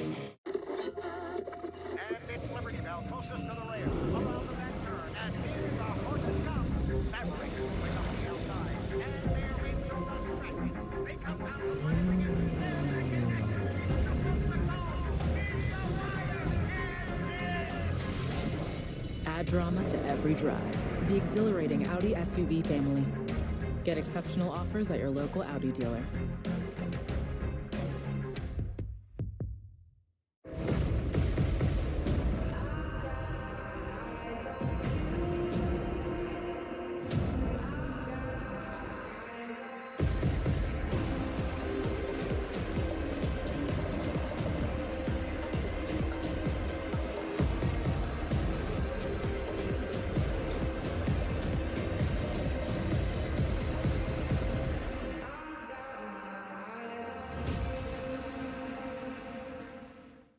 Get your weekly roundup of everything Pinstripes on Yankees Magazine. I'm getting goosebumps thinking about it.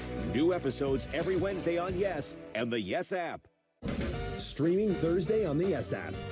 Giants rookie Kayvon Thibodeau blitzes the kitchen It's all about presentation, so you got to get some colors in there. and tackles some tacos. Tacos, I can eat about 50 of them. Home Plate New York, streaming Thursday. And check out more episodes with your favorite city celebrities exclusively on the Yes app.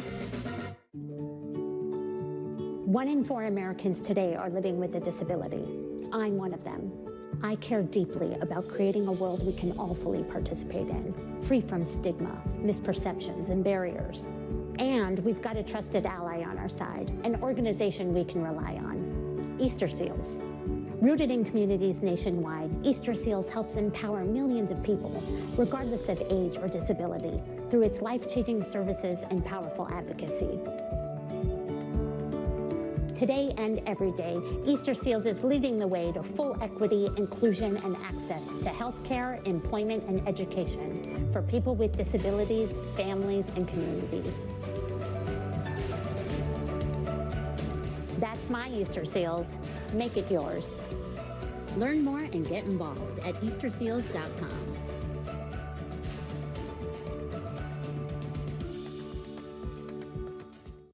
Dear car chase, put the pedal to the metal and snap up a Toyota today. Fast track your purchase. Build it, price it, and drive it. Build it, pick your color, and then pick your package and accessories. Price it, estimate your monthly payment. Ready to connect with your dealer? Seal the deal, and you're ready to drive it. Build it, price it, drive it. Find yours at Toyota.com. Toyota, let's go places.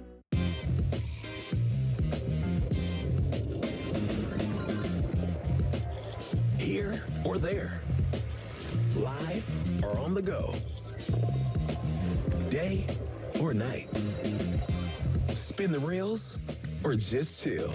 Hard Rock Atlantic City is everywhere. Take me to Hard Rock Online Casino and Sportsbook. Get 50 free spins and up to $1,000 bonus match. Download now. Life is busy, so come to Shell and get 3 things done at once. First, fill up with Shell V-Power Nitro Plus to help keep your engine running like new. Nice. Then save up with the Fuel Rewards program and never pay full price for gas again. Oh, wow. And finally, snack up to save even more at the pump. That's great. Make the most of the stop you need to make with Shell. Wait, there's 3 of me? Awesome. Meet Google Pixel 6a, the smarter phone that can see in the dark with Night Sight, fix your photos with Magic Eraser, and photograph all skin tones accurately with Real Tone. Google Pixel 6a. Switch it up and get the all-new Google Pixel 6a, all for a smarter price. Every Sunday, watch the Yes Hyundai Sunday Game of the Week. Brought to you by your local Hyundai dealers and the stylish all-wheel drive Hyundai Tucson. Test drive one today or visit us at buyhyundai.com. This is no ordinary QR code. It unlocks your access to the Yes app, the app that streams live Yankees games anytime, anywhere. The app that gives you a fun second screen experience with features like Watch Party, John Boy Cast, plus free pick and play games where you can win cash prizes. Stream live games, watch with friends, win big money. Yep, all that by scanning this one QR code. Download the Yes app now. It's more than just a game.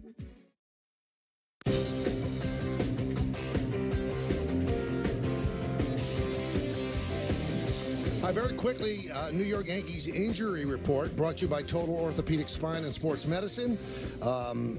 Aaron Boone saying that Frankie Montas expected to start throwing again sometime this week. No chance they build him up to a starting pitcher. I mean, if you're going to see him in the postseason, it's going to be out of the bullpen. Would they risk doing that? Not quite sure. DJ LeMahieu doesn't look like he's going to get 100% better. So what he's going to do, he's going to just try to blow it out. He's going to do everything that he does, see what kind of pain that he could withstand, and he might be back. I guess they wouldn't want him to come back in this Toronto series because of the artificial turf, but he might come back maybe this weekend against the Orioles at the stadium. And Matt Carpenter healing in the bone. There's a chance that he could come back. That would be a big thing for the Yanks. And Andrew Benintendi is going to get the stitches taken out after the hamate surgery. And if they can get him back for one of the playoff series, I'm sure that they would be thrilled. That's the Yankees injury report brought to you by Total Orthopedic Spine and Sports Medicine. Total Ortho Express is Long Island's premier orthopedic immediate care where no appointment is needed. After all, time doesn't heal wounds. They do. I don't know if you guys knew that. Did you know that? Oh, time doesn't heal wounds, Don. No, I'm 100. Yeah, they do. I'm aware. All right, should I do the special announcement now? Or should I do the Jets giveaway? I think announcement now. Yes. And we do the giveaway now. All right, here we go. Monday, September 26th, that's right now, we are announcing that TMKS is going to have a 20th anniversary celebration. It's a live broadcast at Times Square Palladium on Friday, November 18th. The show's going to be live from 3 to 7, and then the Michael K. Show Unplugged at the Palladium from 7 to 9. That means like Peter can curse, Don could curse. I don't curse, but they could. Unplugged. You work blue, though. I do work blue. Yeah, but I don't curse. Then we're going to have a Kayla Greco-Rosenberg by You T-shirt contest. Go ahead. Take us through the T-shirt That's going to be contest. Monday, October 3rd through Friday, October 14th. Now, if your design, and Graphics Joker right now is starting, if your design is chosen, you're going to get $2,000 cash and 4 VIP tickets to the event. Now, by the way, it should be noted. Now, this T-shirt contest was sort of spawned by the Beach Bash, because whenever we do the Beach Bash, people come in with really creative shirts. Right. Yes. So we figured, let's allow the creatives to come up with awesome designs to celebrate, and one will actually get used, and that person will actually win cash dollars and VIP tickets. Now, you might say, well, how do I get to this event? How do I get to the event? Well, obviously, we'll be giving away tickets throughout the coming weeks, but tickets to the show, the 20th anniversary show, will go on sale Monday, October 17th, through Ticketmaster. Yeah, it's going to be that big of a deal. We're going to have 20 guests in 20 days leading up to the event. Thursday, October 20th. Wow. We're going to have, and so from Thursday, October 20th through November 16th, cash giveaway. Go ahead. Win $1,000 a day, Peter, plus 2 VIP tickets to the event. And then we can't not involve DiPietro and Rothenberg. Of course not. They're going to play Who Am I? Starting Thursday, October 20th through November 16th. Cash giveaway. Win $1,000 a day, plus 2 VIP tickets to the event. This breaking news announcement about our 20th anniversary celebration is brought to you by Bigelow Tea. Tea proudly. I'm excited about this. Now here's why I'm excited. Well, for many reasons. One, we're obviously talking about the guests we want to have on the show. It's going to be lit. The big names we're trying to get. You familiar with the work of David Blow? Now, he's going to be there. David Blow's going to be there. If we could get Blau, that would be something. Now, Ballard would be great too. But I just know that over the next couple of months now, we're just going to be getting call after call, what people want to see, who they think should be there. Who are the voices from the last 20 years that people think they should be hearing from as we lead up? You know? It's going to be amazing. The fact that we've even done this for 20 years. Now, for Peter, it's what, the 6th anniversary? Seventh. But Don and I have been together for 20 years doing this. Yeah. And it just doesn't happen. I mean, that's Radio Hall of Fame stuff. Just saying. No, it definitely is. I mean, maybe one day that'd be. I think you should be in, Don, not me. You should be in. You were the first voice heard on the station. You should be in. I'm going to push for that. Maybe we'll get that announced on the big anniversary show. Yeah, and listen, if that happens, and on the same day you get assassinated in Times Square, Andrew Marchand will give you a 1-sentence blurb. Has to be the same day, though, by the way. Interesting. Hall of Fame and assassination. And you know what the 20 years means, guys, right? We've had 20 years of time on task. Yes. Yeah. 20 years of time on task. That's a lot of time. Yeah. We've been totting up here. A lot of time. I got head coaches in the NFL are just amazing. It's absolute craziness. So this is big. Start designing the T-shirt, and there's big money for it. $2,000 if we choose your design. And also, let me just say this about the big Say event, because I'm very excited about it. We don't normally ticket for these events. We just do giveaways. In this case, of course, we're going to be giving away a lot of tickets, but it also will be a ticketed event. And if you're not able to do the Beach Bash, it doesn't work out for you, because let's be honest, the Beach Bash is usually down the shore. Where everything's all right. And there are a lot of people in the 5 boroughs, so it's difficult for them to get down the shore, right? This is an opportunity for everybody in the area to come out and celebrate. And all due respect to everything we do every year, this is the highest level. No, it's a big deal. This is the thing. I mean, who would have thought all those times I waited online at Ticketmaster to get tickets to see like Slayer, Iron Maiden, and Judas Priest? And one day you'd have that somebody had to actually go to Ticketmaster to see me. Right. Well, how did you guys, back in the day, where was the Ticketmaster office in New York or New Jersey that you would go to? Oh, wow. That's a good. Do you remember? I don't. Because I'll tell you, in the D.C. area, when tickets went on sale for like a Billy Joel concert or wrestling or something I really wanted to go to, and my parents would allow me to get tickets the couple times it happened, we'd go to the Ticketmaster at the Hecht company. Hecht's was like the department store. Right. And in the department store, there was a window for Ticketmaster, and that's where you went to go get tickets. I one time got 8th row at AC/DC, LA Guns at the Meadowlands. Wow. And the reason the way we got it was because there was a huge line outside the Ticketmaster office. And Nancy's mom just walked in. I forget what the store was, but it was also a store selling the thing. And she just walked, like, didn't intentionally do it. She cut the line. Nobody thought, why would this older woman be interested in AC/DC tickets? And she got the tickets before everybody else online. Wow. I get by a stick in that. What a mother-in-law you score. That's amazing. Now, you never got to see Rancid Breath, though, right, Don? There's no band. There's a band, Rancid. There's Rancid. But not Rancid Breath. Rancid Breath. Interesting. And you wouldn't even hate Rancid necessarily, Michael. They're not like you don't know what I would hate. And in fact, you do know what I would hate. But why would a band think it would work for them to be called Rancid Breath? Well, I mean, didn't you just there was after Slayer? What did you say? What was the name of that band? Oh, Hostile Rage. Hostile that would Rage, work, but Rancid Breath would Hostile work. Rage. You're in a Hostile Rage. Nobody. Blood You're in a Feast. metal band. Blood Feast. It's inhumane. That makes sense. But Rancid Breath is too much. It's a bridge too far. Rancid Breath. It suggests that they stink.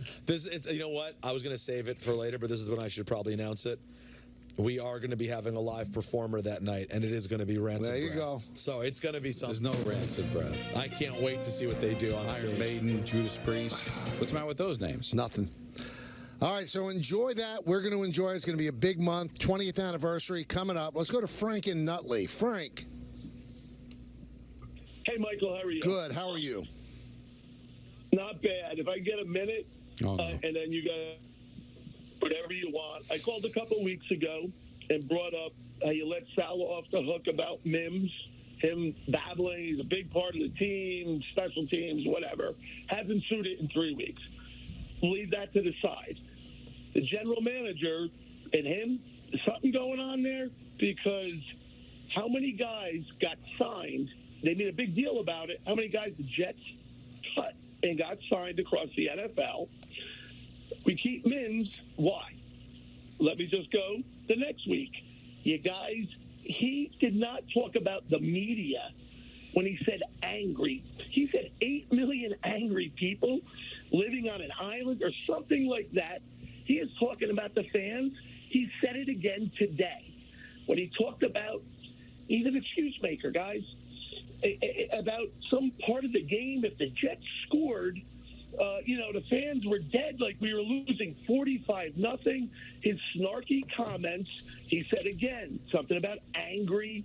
Also, that's good. You want your defensive lineman yelling at your coordinator? I mean, there's something going wrong there, guys. And I think you guys are being too nice to him. I know you guys deal with him every week. Thank you, Frank. Thank you. I love when Frank and other people call in and do our jobs for us. And if they had a chance to talk to these people, they wet their pants. I think we're okay, Frank. I think we're okay. But also, what he was talking about was like, motivating the team to get up. They're dead. The building's dead. I don't think he was going after the fans. First of all, he said 2 weeks ago, he said he loved how the fans are and the pressure cooker of playing in the NFL. I don't think he's going after the fans being quiet. He was telling the truth. It was a quiet building. They looked like they were out of it. He was trying to motivate his team that, hey, we're a play away from making this a one-score game.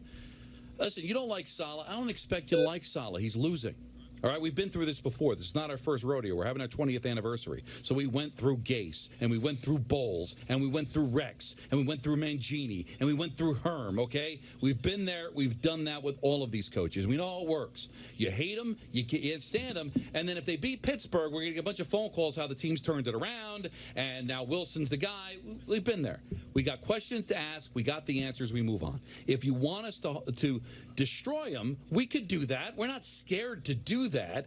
But as I said to a caller before that criticized our interview, Michael, when you had the connection problems, is that going to get us our answer whether Zach's going to play next week? How's Fant? So if you want us to attack them and destroy them and you want to have fun with that, great. But that's going to get old after a while because guess what? There's still 14 weeks left in the season. And also, fans, that's how fans want to scream at the coach. And if they had the opportunity, they wouldn't. That's not how you do a professional interview. You let him hang himself. If he's ripping the fans and that's it, what am I supposed to say? Why are you ripping the fans? How dare you rip the fans? That's what Frank wants us to do. Or if he gives an answer that we don't like, we're going to no, you better give us a different answer. You be a fan. Let us do our gig. Thanks. 20 years so far, we're doing fine. Well, listen, I relate to the fans. I get it. I understand. I do think there are times when I can speak for myself where I feel like I should follow up and push a little harder. I'll give them that every once in a while. But in this case where we're doing a weekly, guys, this is a thing. Let's just you guys know we lift up the curtain. Lift it up and show it to me. This is a thing the station does, okay? We do business with the Jets. Robert Saleh's on our show every week. We want to have a continued conversation over 18 weeks. You can't kill it in week 4.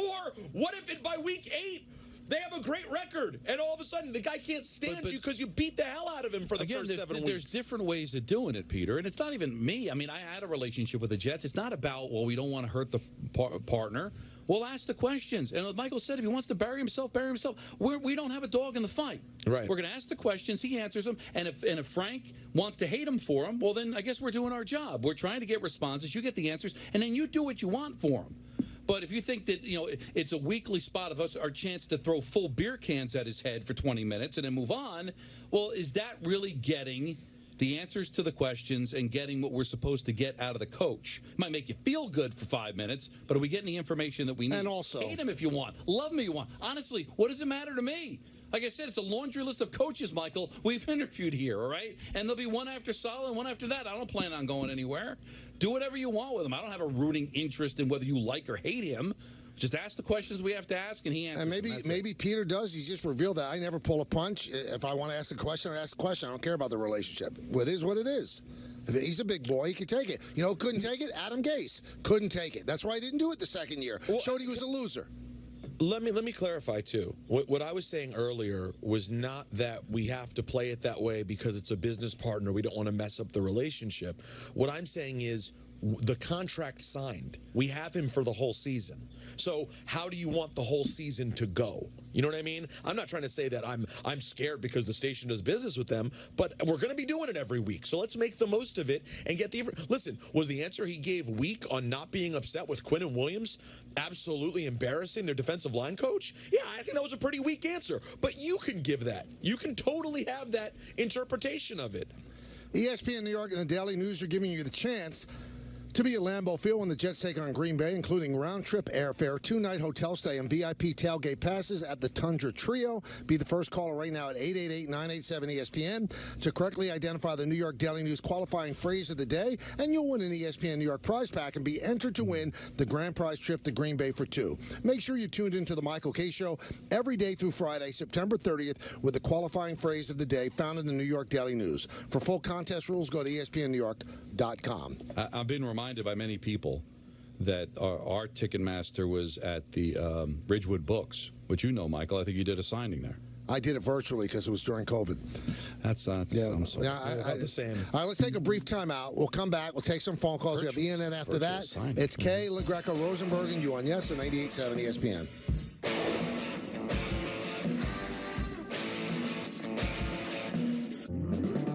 At DraftKings Casino, we give credit where credit is due, in the form of credit. Sign up with DraftKings Casino and get up to $50 in free credits when you deposit $25. That's like extra credit. Download the DraftKings Casino app or play online today. Deposit $25 and get up to $50 in free credits to use on any game. Now, roll credits.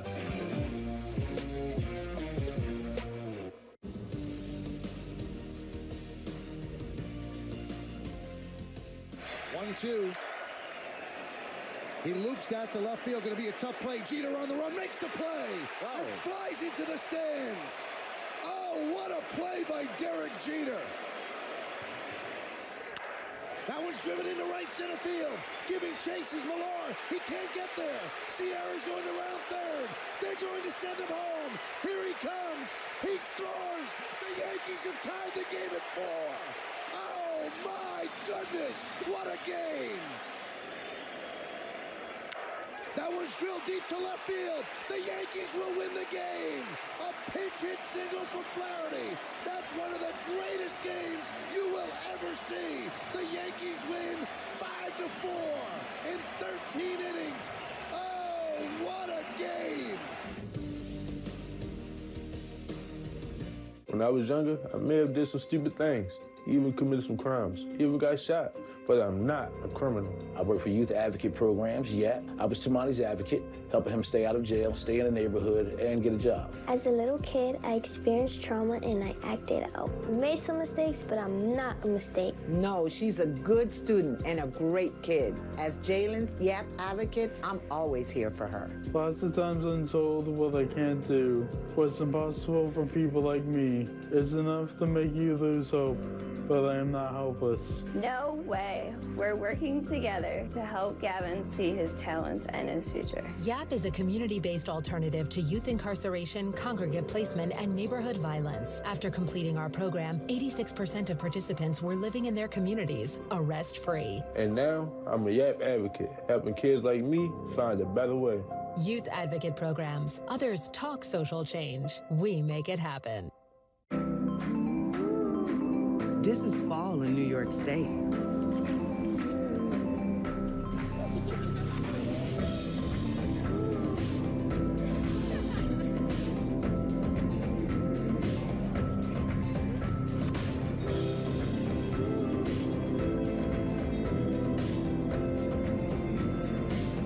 This is like nowhere else.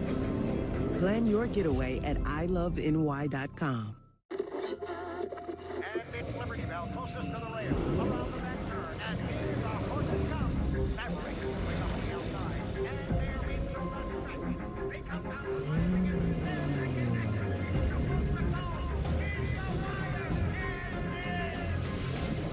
Add drama to every drive. The exhilarating Audi SUV family. Get exceptional offers at your local Audi dealer. We can do great things when we stand together. Stand Up to Cancer is closer than ever before to achieving its mission to make every cancer patient into a long-term survivor. Through this incredible collaboration, we are pushing cancer research to new heights. To learn more about how you can support this groundbreaking effort and get Advantage Miles, go to standuptocancer.org/American Airlines.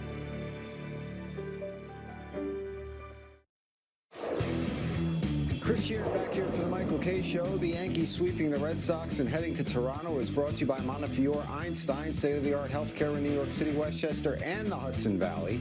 Nestor Cortez was spinning another gem, keeping the Red Sox off balance when his battery mate pushed the first run across here in the bottom of the fourth for the Yanks. Jose Trevino with a ribby single, and the Yankees take a 1-0 lead.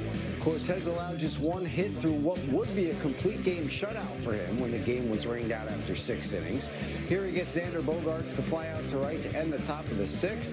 But with the rain coming down in the bottom of the inning with 2 outs, Marwin Gonzalez rips one to right.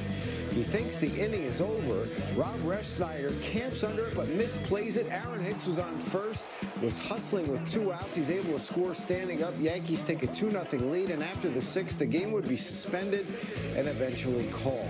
Aaron Judge did not homer, so the chase for history continues in Toronto against Blue Jays pitching. Here's a look at pitching matchups over the next 3 games north of the border. And while you look at those, we can tell you the Yanks are hitting this series at just the right time, because just 1 win over the Blue Jays, and the Yankees are AL East champs for the first time since 2019 and for just the 2nd time since 2013. Our coverage for tonight's tilt against the Jays begins with the pregame show at 6:30, which leads us right to first pitch a little after 7. It's the Yankees and the Blue Jays. The chase for history continues tonight on Yes, and streaming, of course, on the Yes app.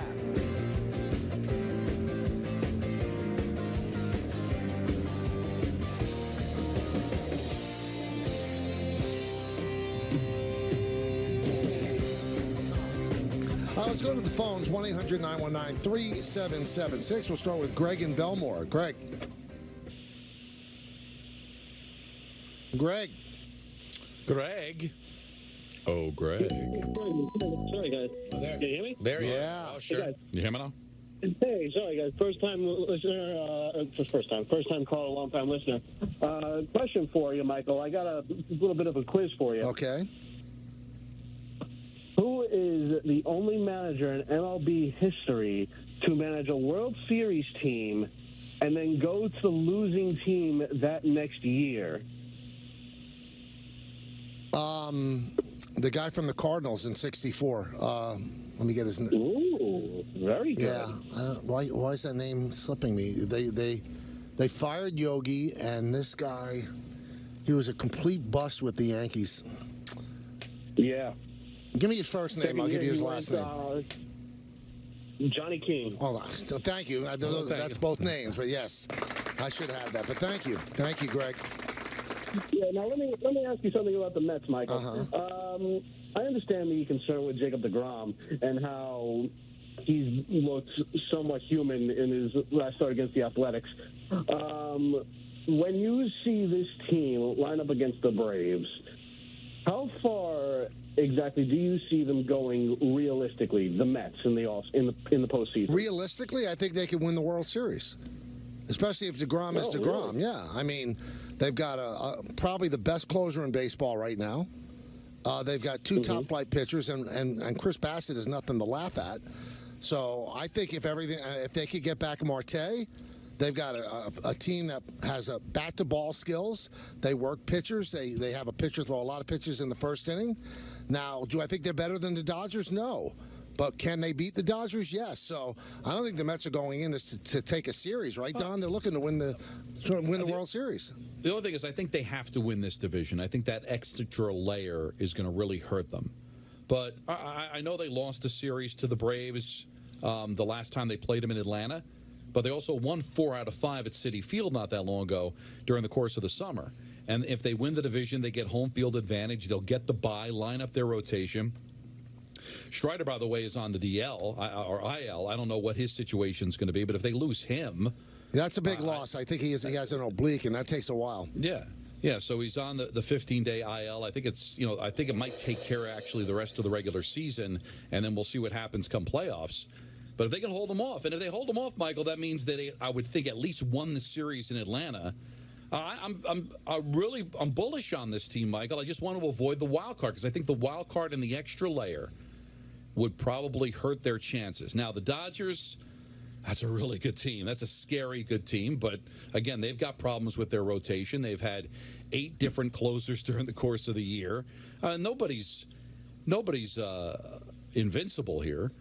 I did get my assignment for the wild card series that I'm going to be doing with Alex. Oh, dude, please do tell. Which one do you think it is? All right, well, let's see. Now, the Sunday Night Baseball crew is probably, they get the top game, or what people perceive as the top series. We would get the second best series. Okay, so let's take a look. Because we don't know all of these series yet. They're still fluid. Very fluid.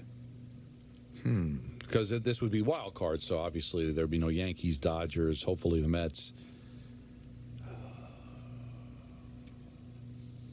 I would maybe, I'll say right now, if it's Cardinals, Phillies, or Padres, I'd say that'd be that series. I got to tell you something, Peter. I work with a genius.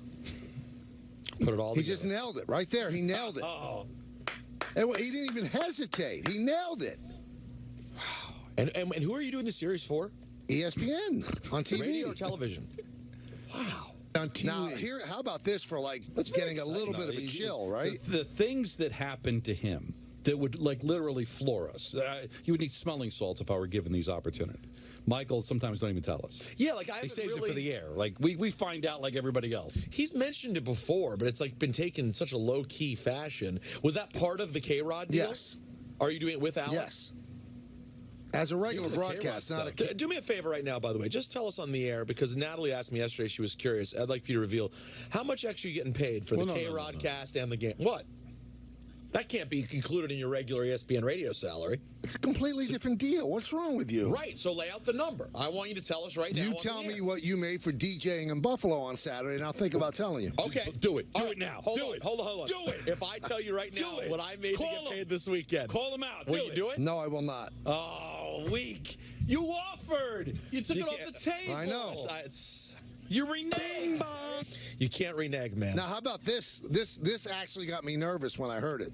Again, everything is fluid, but the Cardinals' first game, it's not set yet, might be 2 o'clock on Friday. It's funny where this show Wait a minute. And it will be broadcast on WABC. On WABC. ABC TV, Channel 7. Okay. All right. Well, that's great. I've never been on network TV. No, well, that's exciting. We're happy no, for we're you. very happy for you, but hopefully the show doesn't get in the way. Well, no, it will be. No, it won't. It will not get in the way. You won't be doing it. I mean, I wish I can enjoy and consume, but I got a job. Guess what, though? We'll gather here at 2 o'clock. We'll have a little something to eat. We'll break bread. We'll break bread. We'll watch the K-Stir. We'll celebrate. But, I mean, National Wait for League our games, Donna Peter, 2.5 hours. I'll miss, what, an hour and a half of the show. I'll come That is on, true. shot out of a cannon. That's true. You know what? We're good. How about that? You don't want me to even join? No. Take the day. You're telling him take No, the that's day. that's a big football Friday. I can't. Yeah, no, he can't do it on Football Friday. He has to be here for All picks. right, how about, make your picks and then tell your story walking. Wow. I don't like what Don's doing here. This is wrong. No, we're just having some fun. No, I'm no, so he happy means for that you. stuff. He's not having No, fun. come on. This is network television, ABC, Channel 7. I want to know how much he's getting for these, Want me to tell you off the air? Please. No, I will not.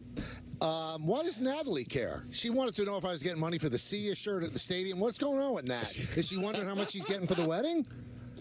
Oh, maybe that's what she's thinking about. I'm not sure. Wow. Good point.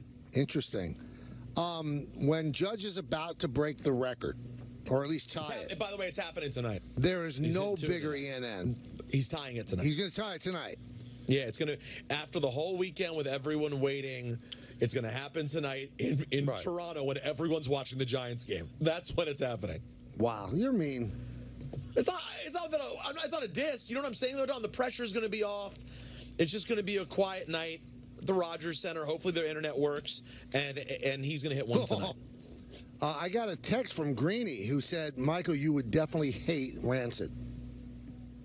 Greeny's familiar with Rancid? Yeah, I guess he is.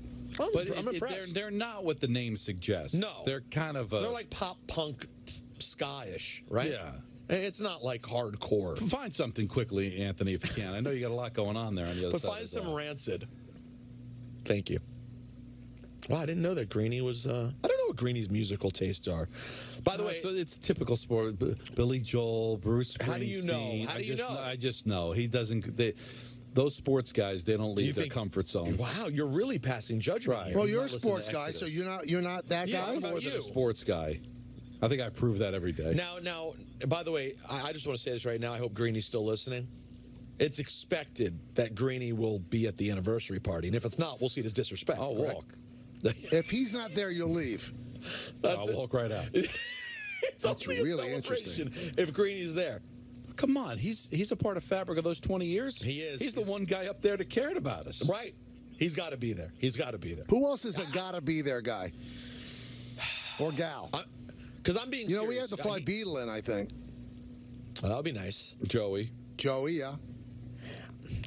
Listen, it's hard to make this kind of guarantee during the NBA season, especially on a Friday. He's probably working, but Stephen A. should be there. Oh, yeah. Stephen A. Oh, is that stuff? Well, this is Rancid. What is this? Oh, Rancid. Wow, I didn't realize Rancid did the Ruby Soho theme song. Yeah. So you shout for Ruby Soho. you know that song. It's a rest. Do you want to just completely go into the 6 o'clock hour and take ENN away? Let's do ENN. He's only Let's hurt do himself. Coming up, ENN right here on Yes and 98.7 ESPN.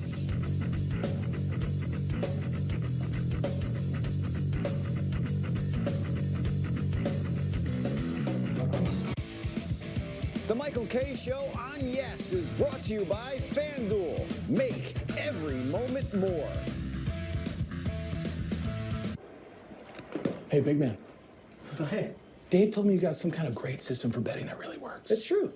What is it? Is it like home dogs? No. It's bird mascots. No, I just use FanDuel's responsible gaming tools like time and spending limits to manage my play. That's the system. Hasn't failed me yet. Cool. You know what, man? I'm just going to keep this between you and me. It's not a secret, Bob. Every bettor has a system. Make FanDuel's responsible gaming tools a key part of yours. It's more fun that way. In this town, you need to be productive 24/7. One truck is up to the challenge. The Ford F-150. It's the only one available with a mobile generator, with a work surface in the front and in the back. And the only one that's part of F-Series. The best-selling trucks for 45 years straight and counting. Custom order your new Ford F-150 and get $1,000 bonus cash. See details at buyfordnow.com. Drizzly makes it easy to shop a huge selection of beer, wine, and liquor from wherever I am. I just open the app, find what I want, and it's at my door in under 60 minutes. Drizzly. Ding dong, Drizzly. You see, son, with a little elbow grease, you can do just about anything. Thanks, Dad. That's right, Robert. And it's never too early to learn you could save with America's #1 motorcycle insurer. That's right, Jamie. But it's not just about savings. It's about the friends we make along the way. You said it, Flo. And don't forget to floss before you brush. Your gums will thank you. That's right, Dr. Gary. Jamie? Sorry, I had another thought, so I got back in line. What was it? I can't remember. 10 years ago, we started Untuck It out of my apartment, and today we have more than 80 stores worldwide. It's been quite a journey. We didn't just create shirts designed to be worn untucked, we perfected them. With great fabrics and design at the perfect untucked length, so you can look sharp in this new business comfortable world. Just look for our signature sale. Untuck It, 10 years in the making, and we're nowhere close to stopping. Visit untuckit.com or your nearest store today.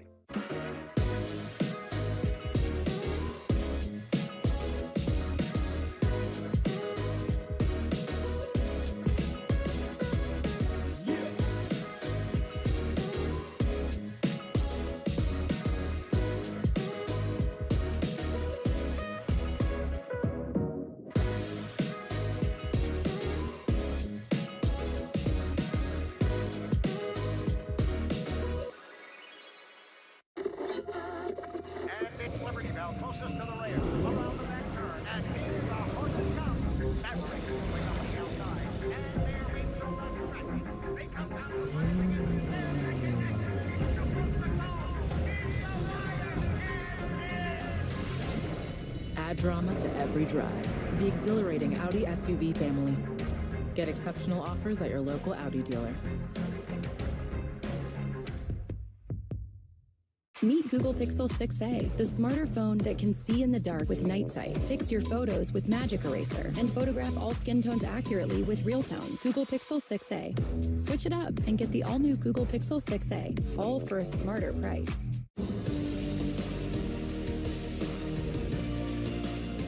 Sabrina Ionescu has just accomplished a triple-double, getting her 10th rebound, and she hits the three! Oh, baby!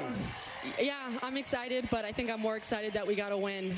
You know, it really takes a whole team effort. It's not just me. It's everyone getting in position to score and rebound. So I'm just really proud of this team and how we fought tonight. Get beer, wine, and spirits delivered from these stores to your door in under 60 minutes. All ordered from your couch on your bum. For a bigger selection at the best prices, go to drizzly.com or download the app. Ding dong, Drizzly. The Yes app is your home for streaming the Yankees on Yes. And that ball is gone. Don't miss an inning of the action anywhere you go. He makes the play. Yankees baseball, streaming on the Yes app. Presented by Miller Lite.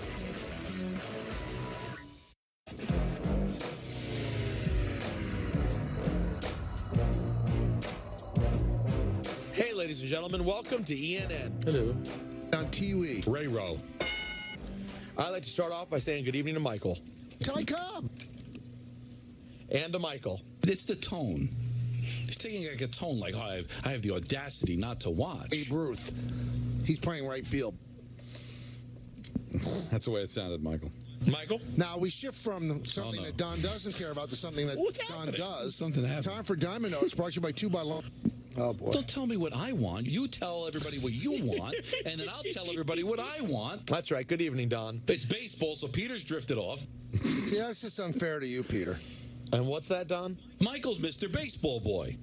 And to myself. Michael, you good over there? That's today's Yankees starting lineup against the Blue Jays here in Toronto. That's the one. That was the one. That's the one. That made it worth it. Yeah, that's the one we'll see in the tournament. It's the blatant disregard for my question. Michael, you good over there? That's today's Yankees starting lineup against the Blue Jays here in Toronto. I know, but the drop will suggest something else. Okay. Oh, boy. That makes you guys happy.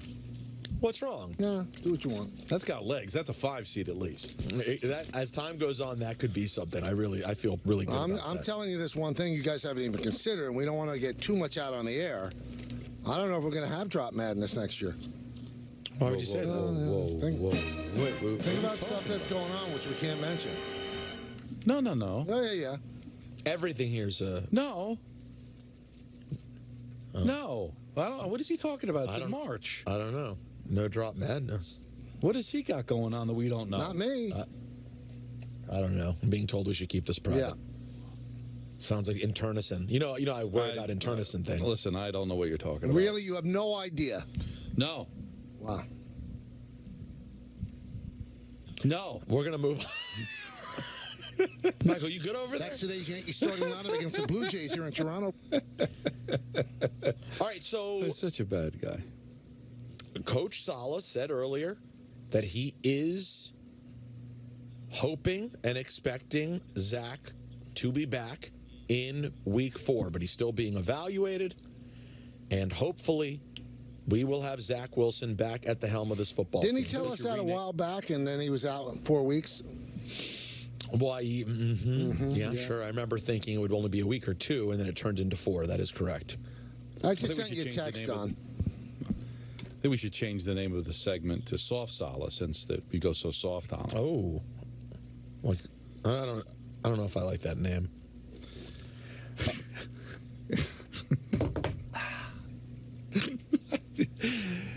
Michael. He just sent me a text. Can I see the text? Yeah, I'm just trying to save the segment. Let's stay with the Jets. Literal, man. Let's stay with the Jets for a second. Where are we going with them? Let's go to DJ Reed, talking about how this team needs to get on the same page. We need to have a meeting as far as the defense, because this is unacceptable. Like, the mental errors are unacceptable from the coaches, from the players, everybody that's a part of this, including myself. It's unacceptable. So we got to have a meeting and just talk about everything, whether what we're doing is too much, either we're not over communicating. We got to cut it out. Like, we got to get it right. Like that has to happen. Has to happen. Sounded like Sugar Ray Leonard. Ooh, that's a good one. Play it again. Just we a need to little have a bit. meeting as far as the defense, because this is unacceptable. Like, the mental errors are unacceptable from the coaches, from the players, we don't have to play the whole thing, everybody 'cause I that's a almost part of died this, the first time. including myself. It's Now- unacceptable. So we got. What do you guys think of that? From the players to the coaches, are you And then the allowed to coach say that? agreed. Obviously, he has a relationship with Sala going back to San Francisco. But what's Sala supposed to do? He's got to take it. He expects accountability from everybody, so I guess he has to hold himself accountable as well. Unless unless it's not his fault. No. But he also did admit that he would like to keep that stuff in house. That's the thing. It's not so much what you say; it's that you feel galvanized to say. So right at that point, though, Don, what was the caller's name again? That was critiquing how he did it.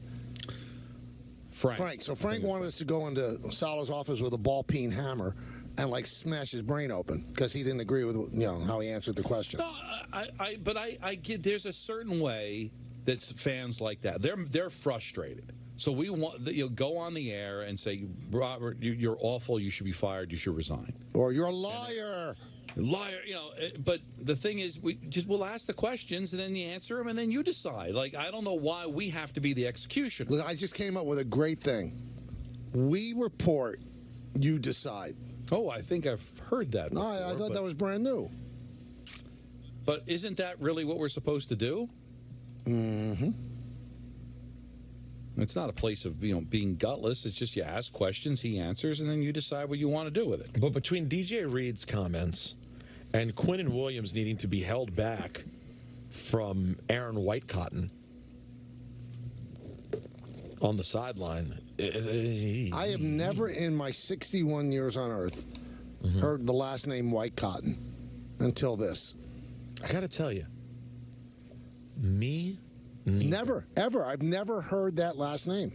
And can I be totally frank? Or Peter. Not a fan. Not a fan of the name. Not a fan of someone's name. Not a fan of the name. I don't think that's something that we should talk about. I mean, he couldn't analyze. That's his name. Well, he didn't choose it. He's not a hip hop artist. I'm going to go by Whitecotton. Hey, man, what's up, baby? You good? If you want to critique a name, critique the name that somebody chose, not when it's chosen to them. I mean, that's his name. What are you supposed to do? Also, can you believe that when the media met with Saleh, right? They meet with him before he comes on with us. No one asked him what the conversation with the former president was like. No one. Yeah, I'm shocked we were the first ones to ask him. And we did say that there's a possibility that the next when Jimmy Carter calls him, and we did dive down into our future caster. You know what he would say to Jimmy Carter if Jimmy Carter called him? You know what he'd say. Hey, man, what's up, baby? You good? Yeah. Jimmy Carter, boy. It's the only thing you can. It is so. It's the only thing you can say is what young Sav So said. you said it was Carter, Clinton, and Bush. Yeah, right? yeah. So what's the matter with Barack Obama? He can't be bothered. Oh, I forgot. Oh, you're right. He forgot about the one that's the most likely to call. Wow, what a great pull, Don. I'm really such a stooge.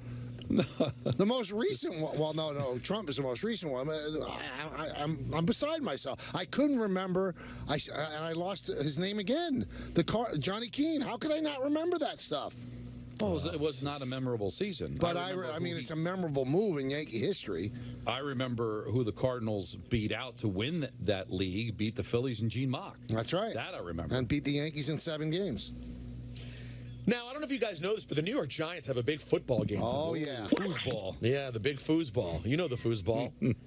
And Jordan Raanan was on ESPN Radio earlier, as he's often in. So we like to call him Inagata-Davida. This is actually a short clip, guys. Little iron butterfly. This is not a 2-minute clip. It's only 15 seconds. Okay, really? This is Jordan saying that this Giants team has actually bought into Coach Dable. Almost everybody buys into the new regime at first, but at some point it has to produce victories. Now, for it to produce victories right away is the difference here, right? Joe Judge went 6-10 his first year, and everybody was optimistic, right? If you actually win games and the Giants are doing that, it's like through the roof, right? It's a good point. It is a huge difference. And by the way, it's not like the Giants have been dominant in those 2 games. No. Caught some very lucky breaks. But still, it makes a huge difference to be 2-0. Let's put it into perspective. Why are Jet fans mad? They're losing. Because this year looks a lot like last year. Right? And what's great about the Giants, this is opposite of last year. Last year, they would have found a way to lose that game against Carolina, right? They would have had the punt. Carolina would drove the field, kicked like a 63-yard field goal to win the game, right? Opening day, they would have went for 2, missed. Or maybe not even be in position to score the touchdown and just lose the game. And we'd be talking about how they didn't spend any time in the other side of the 50 the entire first half. All of that. But when you win, it's a completely different narrative. Completely. I don't care. Coaches can talk all they want about, it's inside the room, we're feeling good about ourselves. It's all about the W, winning the game, period. I'm looking forward to this game, and as you guys know, it's my 2-point pick. So this is a big night for me. Moving day. It could be a bit of moving day, and I'm hopeful. I'm very hopeful. Rex Ryan likes the Giants tonight. So who wins the game? I think Giants win this game. That's right. That's what I think. I think they go to 3-0, and then you look at the schedule. It's like, wow, this is set up. But this is an absolute gift. Without Dak Prescott being the quarterback, this is a gift. And I think I'm telling you, I would go into this thing, man, I couldn't wait to play this game. If I was a Giant, I literally, as a coach, I could not wait to play this game. I would blast this thing, quarterback, take him out of that run game. You got one receiver I got to worry about. Come on, this will be a beatdown. Ooh. I would love to see that. I would truly enjoy that as well. I got to tell you, let's be honest about something. Rex has a beautiful voice. Say what you will about the man, but you don't enjoy listening to Rex Ryan talk? I think he has lovely pipes. I never crossed my mind. No offense to Rex. Listen, so who wins the game? I think Giants win this game. That's right. It's clear. That's what I think. I think they go to 3-0, and then it's a crispy you look voice. At the He has a schedule, crisp voice, that Rex Ryan. I'll tell you what, I saw him yesterday in person. I've never seen whiter teeth in my life. Oh, my. The teeth. Oh, my. They were blinding. He smiled, and they were blinding. And listen, by the way, when people get their teeth done, I compliment them openly on the teeth. I've said it to multiple people now in wrestling. I go up to them when I see they got their teeth done, and I go, beautiful. So you're a big teeth guy. Well, yeah, you remember, you and I got into the big fight because I didn't use the word veneers correctly. We got into like a screaming. Oh, yeah. What was that about? Because again? I was confused about what a veneer technically is versus a cap. Yeah. But what I'm saying is when people get rid of their old teeth and show up with a completely new smile, I go, wow. See, but you've enjoyed Friends, right? You've seen a lot of Friends. The vehicle, the Schwimmer? Yes, and when Schwimmer whitened his teeth and they were blinding, it's kind of that look. I mean, they're really white. Right, like it hits you. The other day I saw an artist at the Buffalo show, a great artist here out of Brooklyn who I'm a big fan of, Fabio Foreign. Of course. Fabio has beautiful teeth. He did something. They're fantastic. I love when people get some money and go, you know what? Let's get some teeth. Right. Yeah. I'd like to do it, and I don't even hate my teeth. You have nice teeth. My teeth are fine, but there is something about that bright. You just have to be careful. You don't want to go too over the top. That's what I'm saying. Speaking of people with beautiful, beautiful teeth, Dan Grassa is hosting a show tonight from Bar 360 inside Resorts World Casino in Queens. So, Queens, if you want to go hang with our guy, Dan Grassa, and watch the game, he'll get you all ready for the Giants-Cowboys matchup. That's right, live from Bar 360 in Resort World Casino. Are you speeding there, Don? To hang out with Dan? Where? No, he's going home. Going home. Oh, okay. But I'm glad you asked. Bart Oates will be there on site with Dan, hanging out. Love Bart Oates. Should be in the Hall of Fame. Well, he's in the Hall of Fame at Jace. He's sitting with Dan Grassa. NBA Media Day. A lot of conversations today with all your favorite NBA stars, including Kevin Durant, who was asked, are you surprised you're still a Net? No, I know I'm that good that you're just not going to give me away. So that's one thing I did appreciate about Sean and Joe. Is like, yeah, you're too great for us to give you away. Just that easy, that simple. So I get that. I know who I am. That is an interesting way to look at things, Kevin. Listen, he's telling the truth, but how does that come across as anything but nozzle? It's tough. He says, do you feel like you have to prove to fans that you want to be here? The Nets fans should know me after 3 years and the work I put in. Like, we've been through a lot as a team, and I still go out there and do my job. So I don't feel like I got to prove anything to Nets fans after 3 years. And I'm committed to moving forward with this team. So if they got doubts, then I can't control that. That's on you. But you seen me, you know what I do. You know how much I care about playing, and you know how much I care about my teammates and this organization by what I've shown these last 3 years. So I just keep being me every day. Some people gonna like it, some people not gonna like it, but they may come around to it. I mean, it is what it is. Kev, wait. Kev, I love you. You know I think you're one of the greatest players I've ever seen. You love your teammates in the organization. You demanded to be traded. You demanded the GM and the coach get fired. I mean, are we morons? I love KD. It's my guy, man. But he sounds insane. That sounds insane. I love my teammates in the organization, although I did demand to be traded. Right. And we're supposed to forget. And then if you actually rebut it, right, then he'll go after you. You know, on Twitter or whatever, we're haters. I mean, I'm just spitting facts here. You asked to be traded. It was public. And you wanted your coach and GM fired. Public. Right. And by the way, isn't the coach here because of him? That's never really been nailed down. Yeah, that what seems unclear, especially now. Let's now. Well, things change. Guys, hold on. You know that crazy things are not going to be said by the Nets without us getting some Kyrie Irving in on the let's hear that. Kyrie on the decision to opt in and the KD trade request. It's just a lot. Like hearing Kev want a trade request, I opt in. It's awkward.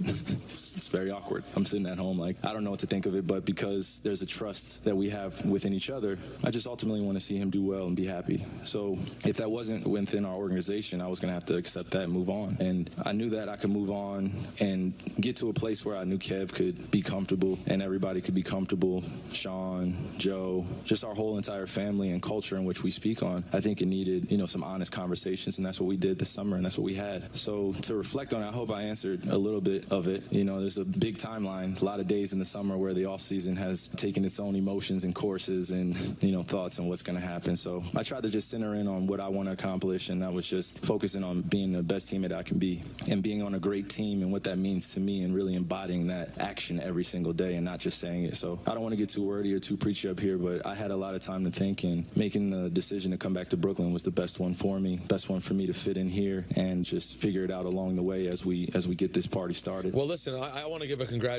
hearty congratulations to Kyrie Irving, who, it's not very often you can say this, came off as way less nozzly in his comments than KD. He won. He in the battle there, unless the battle was for who sounded the most nozzly. But Kyrie sounded. I like that he said it was awkward. Because it was. Yeah, it was. And he said he talked it out, and that's what KD didn't seem to understand. It was an awkward situation. You asked out. Now, you could ask out and say, all right, well, it didn't work out. I'm here. I'm going to give the best I can to this team. But don't make it seem like you love it here. You want it out. It's going to be fun. Hey, here's an ENN story. Art Stapleton covers the Giants for The Record. Said he's been told by a source the Giants plan to acknowledge Aaron Judge here for the crowd at MetLife if he hits number 61 during Monday Night Football. Don won't acknowledge it, Peter, but the Giants will. Who is What's it? up, all right? Who does Aaron Judge think he is? Roman Reigns? He's gonna be acknowledged. This is why Michael is really down to his core a bad guy. Why? All right. All I said was the Giants would win the face-off, which any Giant fan would agree. Of course, it's your team. Now he's going to make it like I don't care about it. Now Yankee fans are going to destroy me that I'm not acknowledging the record. They're going to put up a congratulations, Aaron, in the on the Jumbotron. They're probably going to show the video of the home run. Right. Well, they should. Yeah. And I thought it was a good job out of the Yankees yesterday. Put the Sunday night game on for the people sitting in the rain. I thought that was nice too. And Yankee Stadium getting struck by lightning too. Did you see that? No, we have to say goodbye to Yes. Bye, Yes. I'll be there in a moment. So Yes, we'll of course carry the big Yankee. That's a wrap on the show for today. Coming up next hour, coverage of the Yankees and Blue Jays gets underway with the pregame show. For all of us here on the Michael Kay Show, this is Chris Sheeran saying have a great night. We'll see you again tomorrow at 3 o'clock.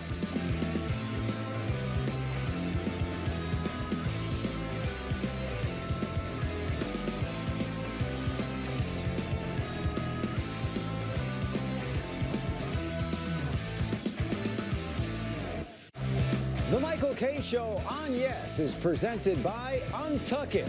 Shirts designed to be worn untucked. Shop now at untuckit.com. 10 years ago, we started Untuck It out of my apartment, and today we have more than 80 stores worldwide.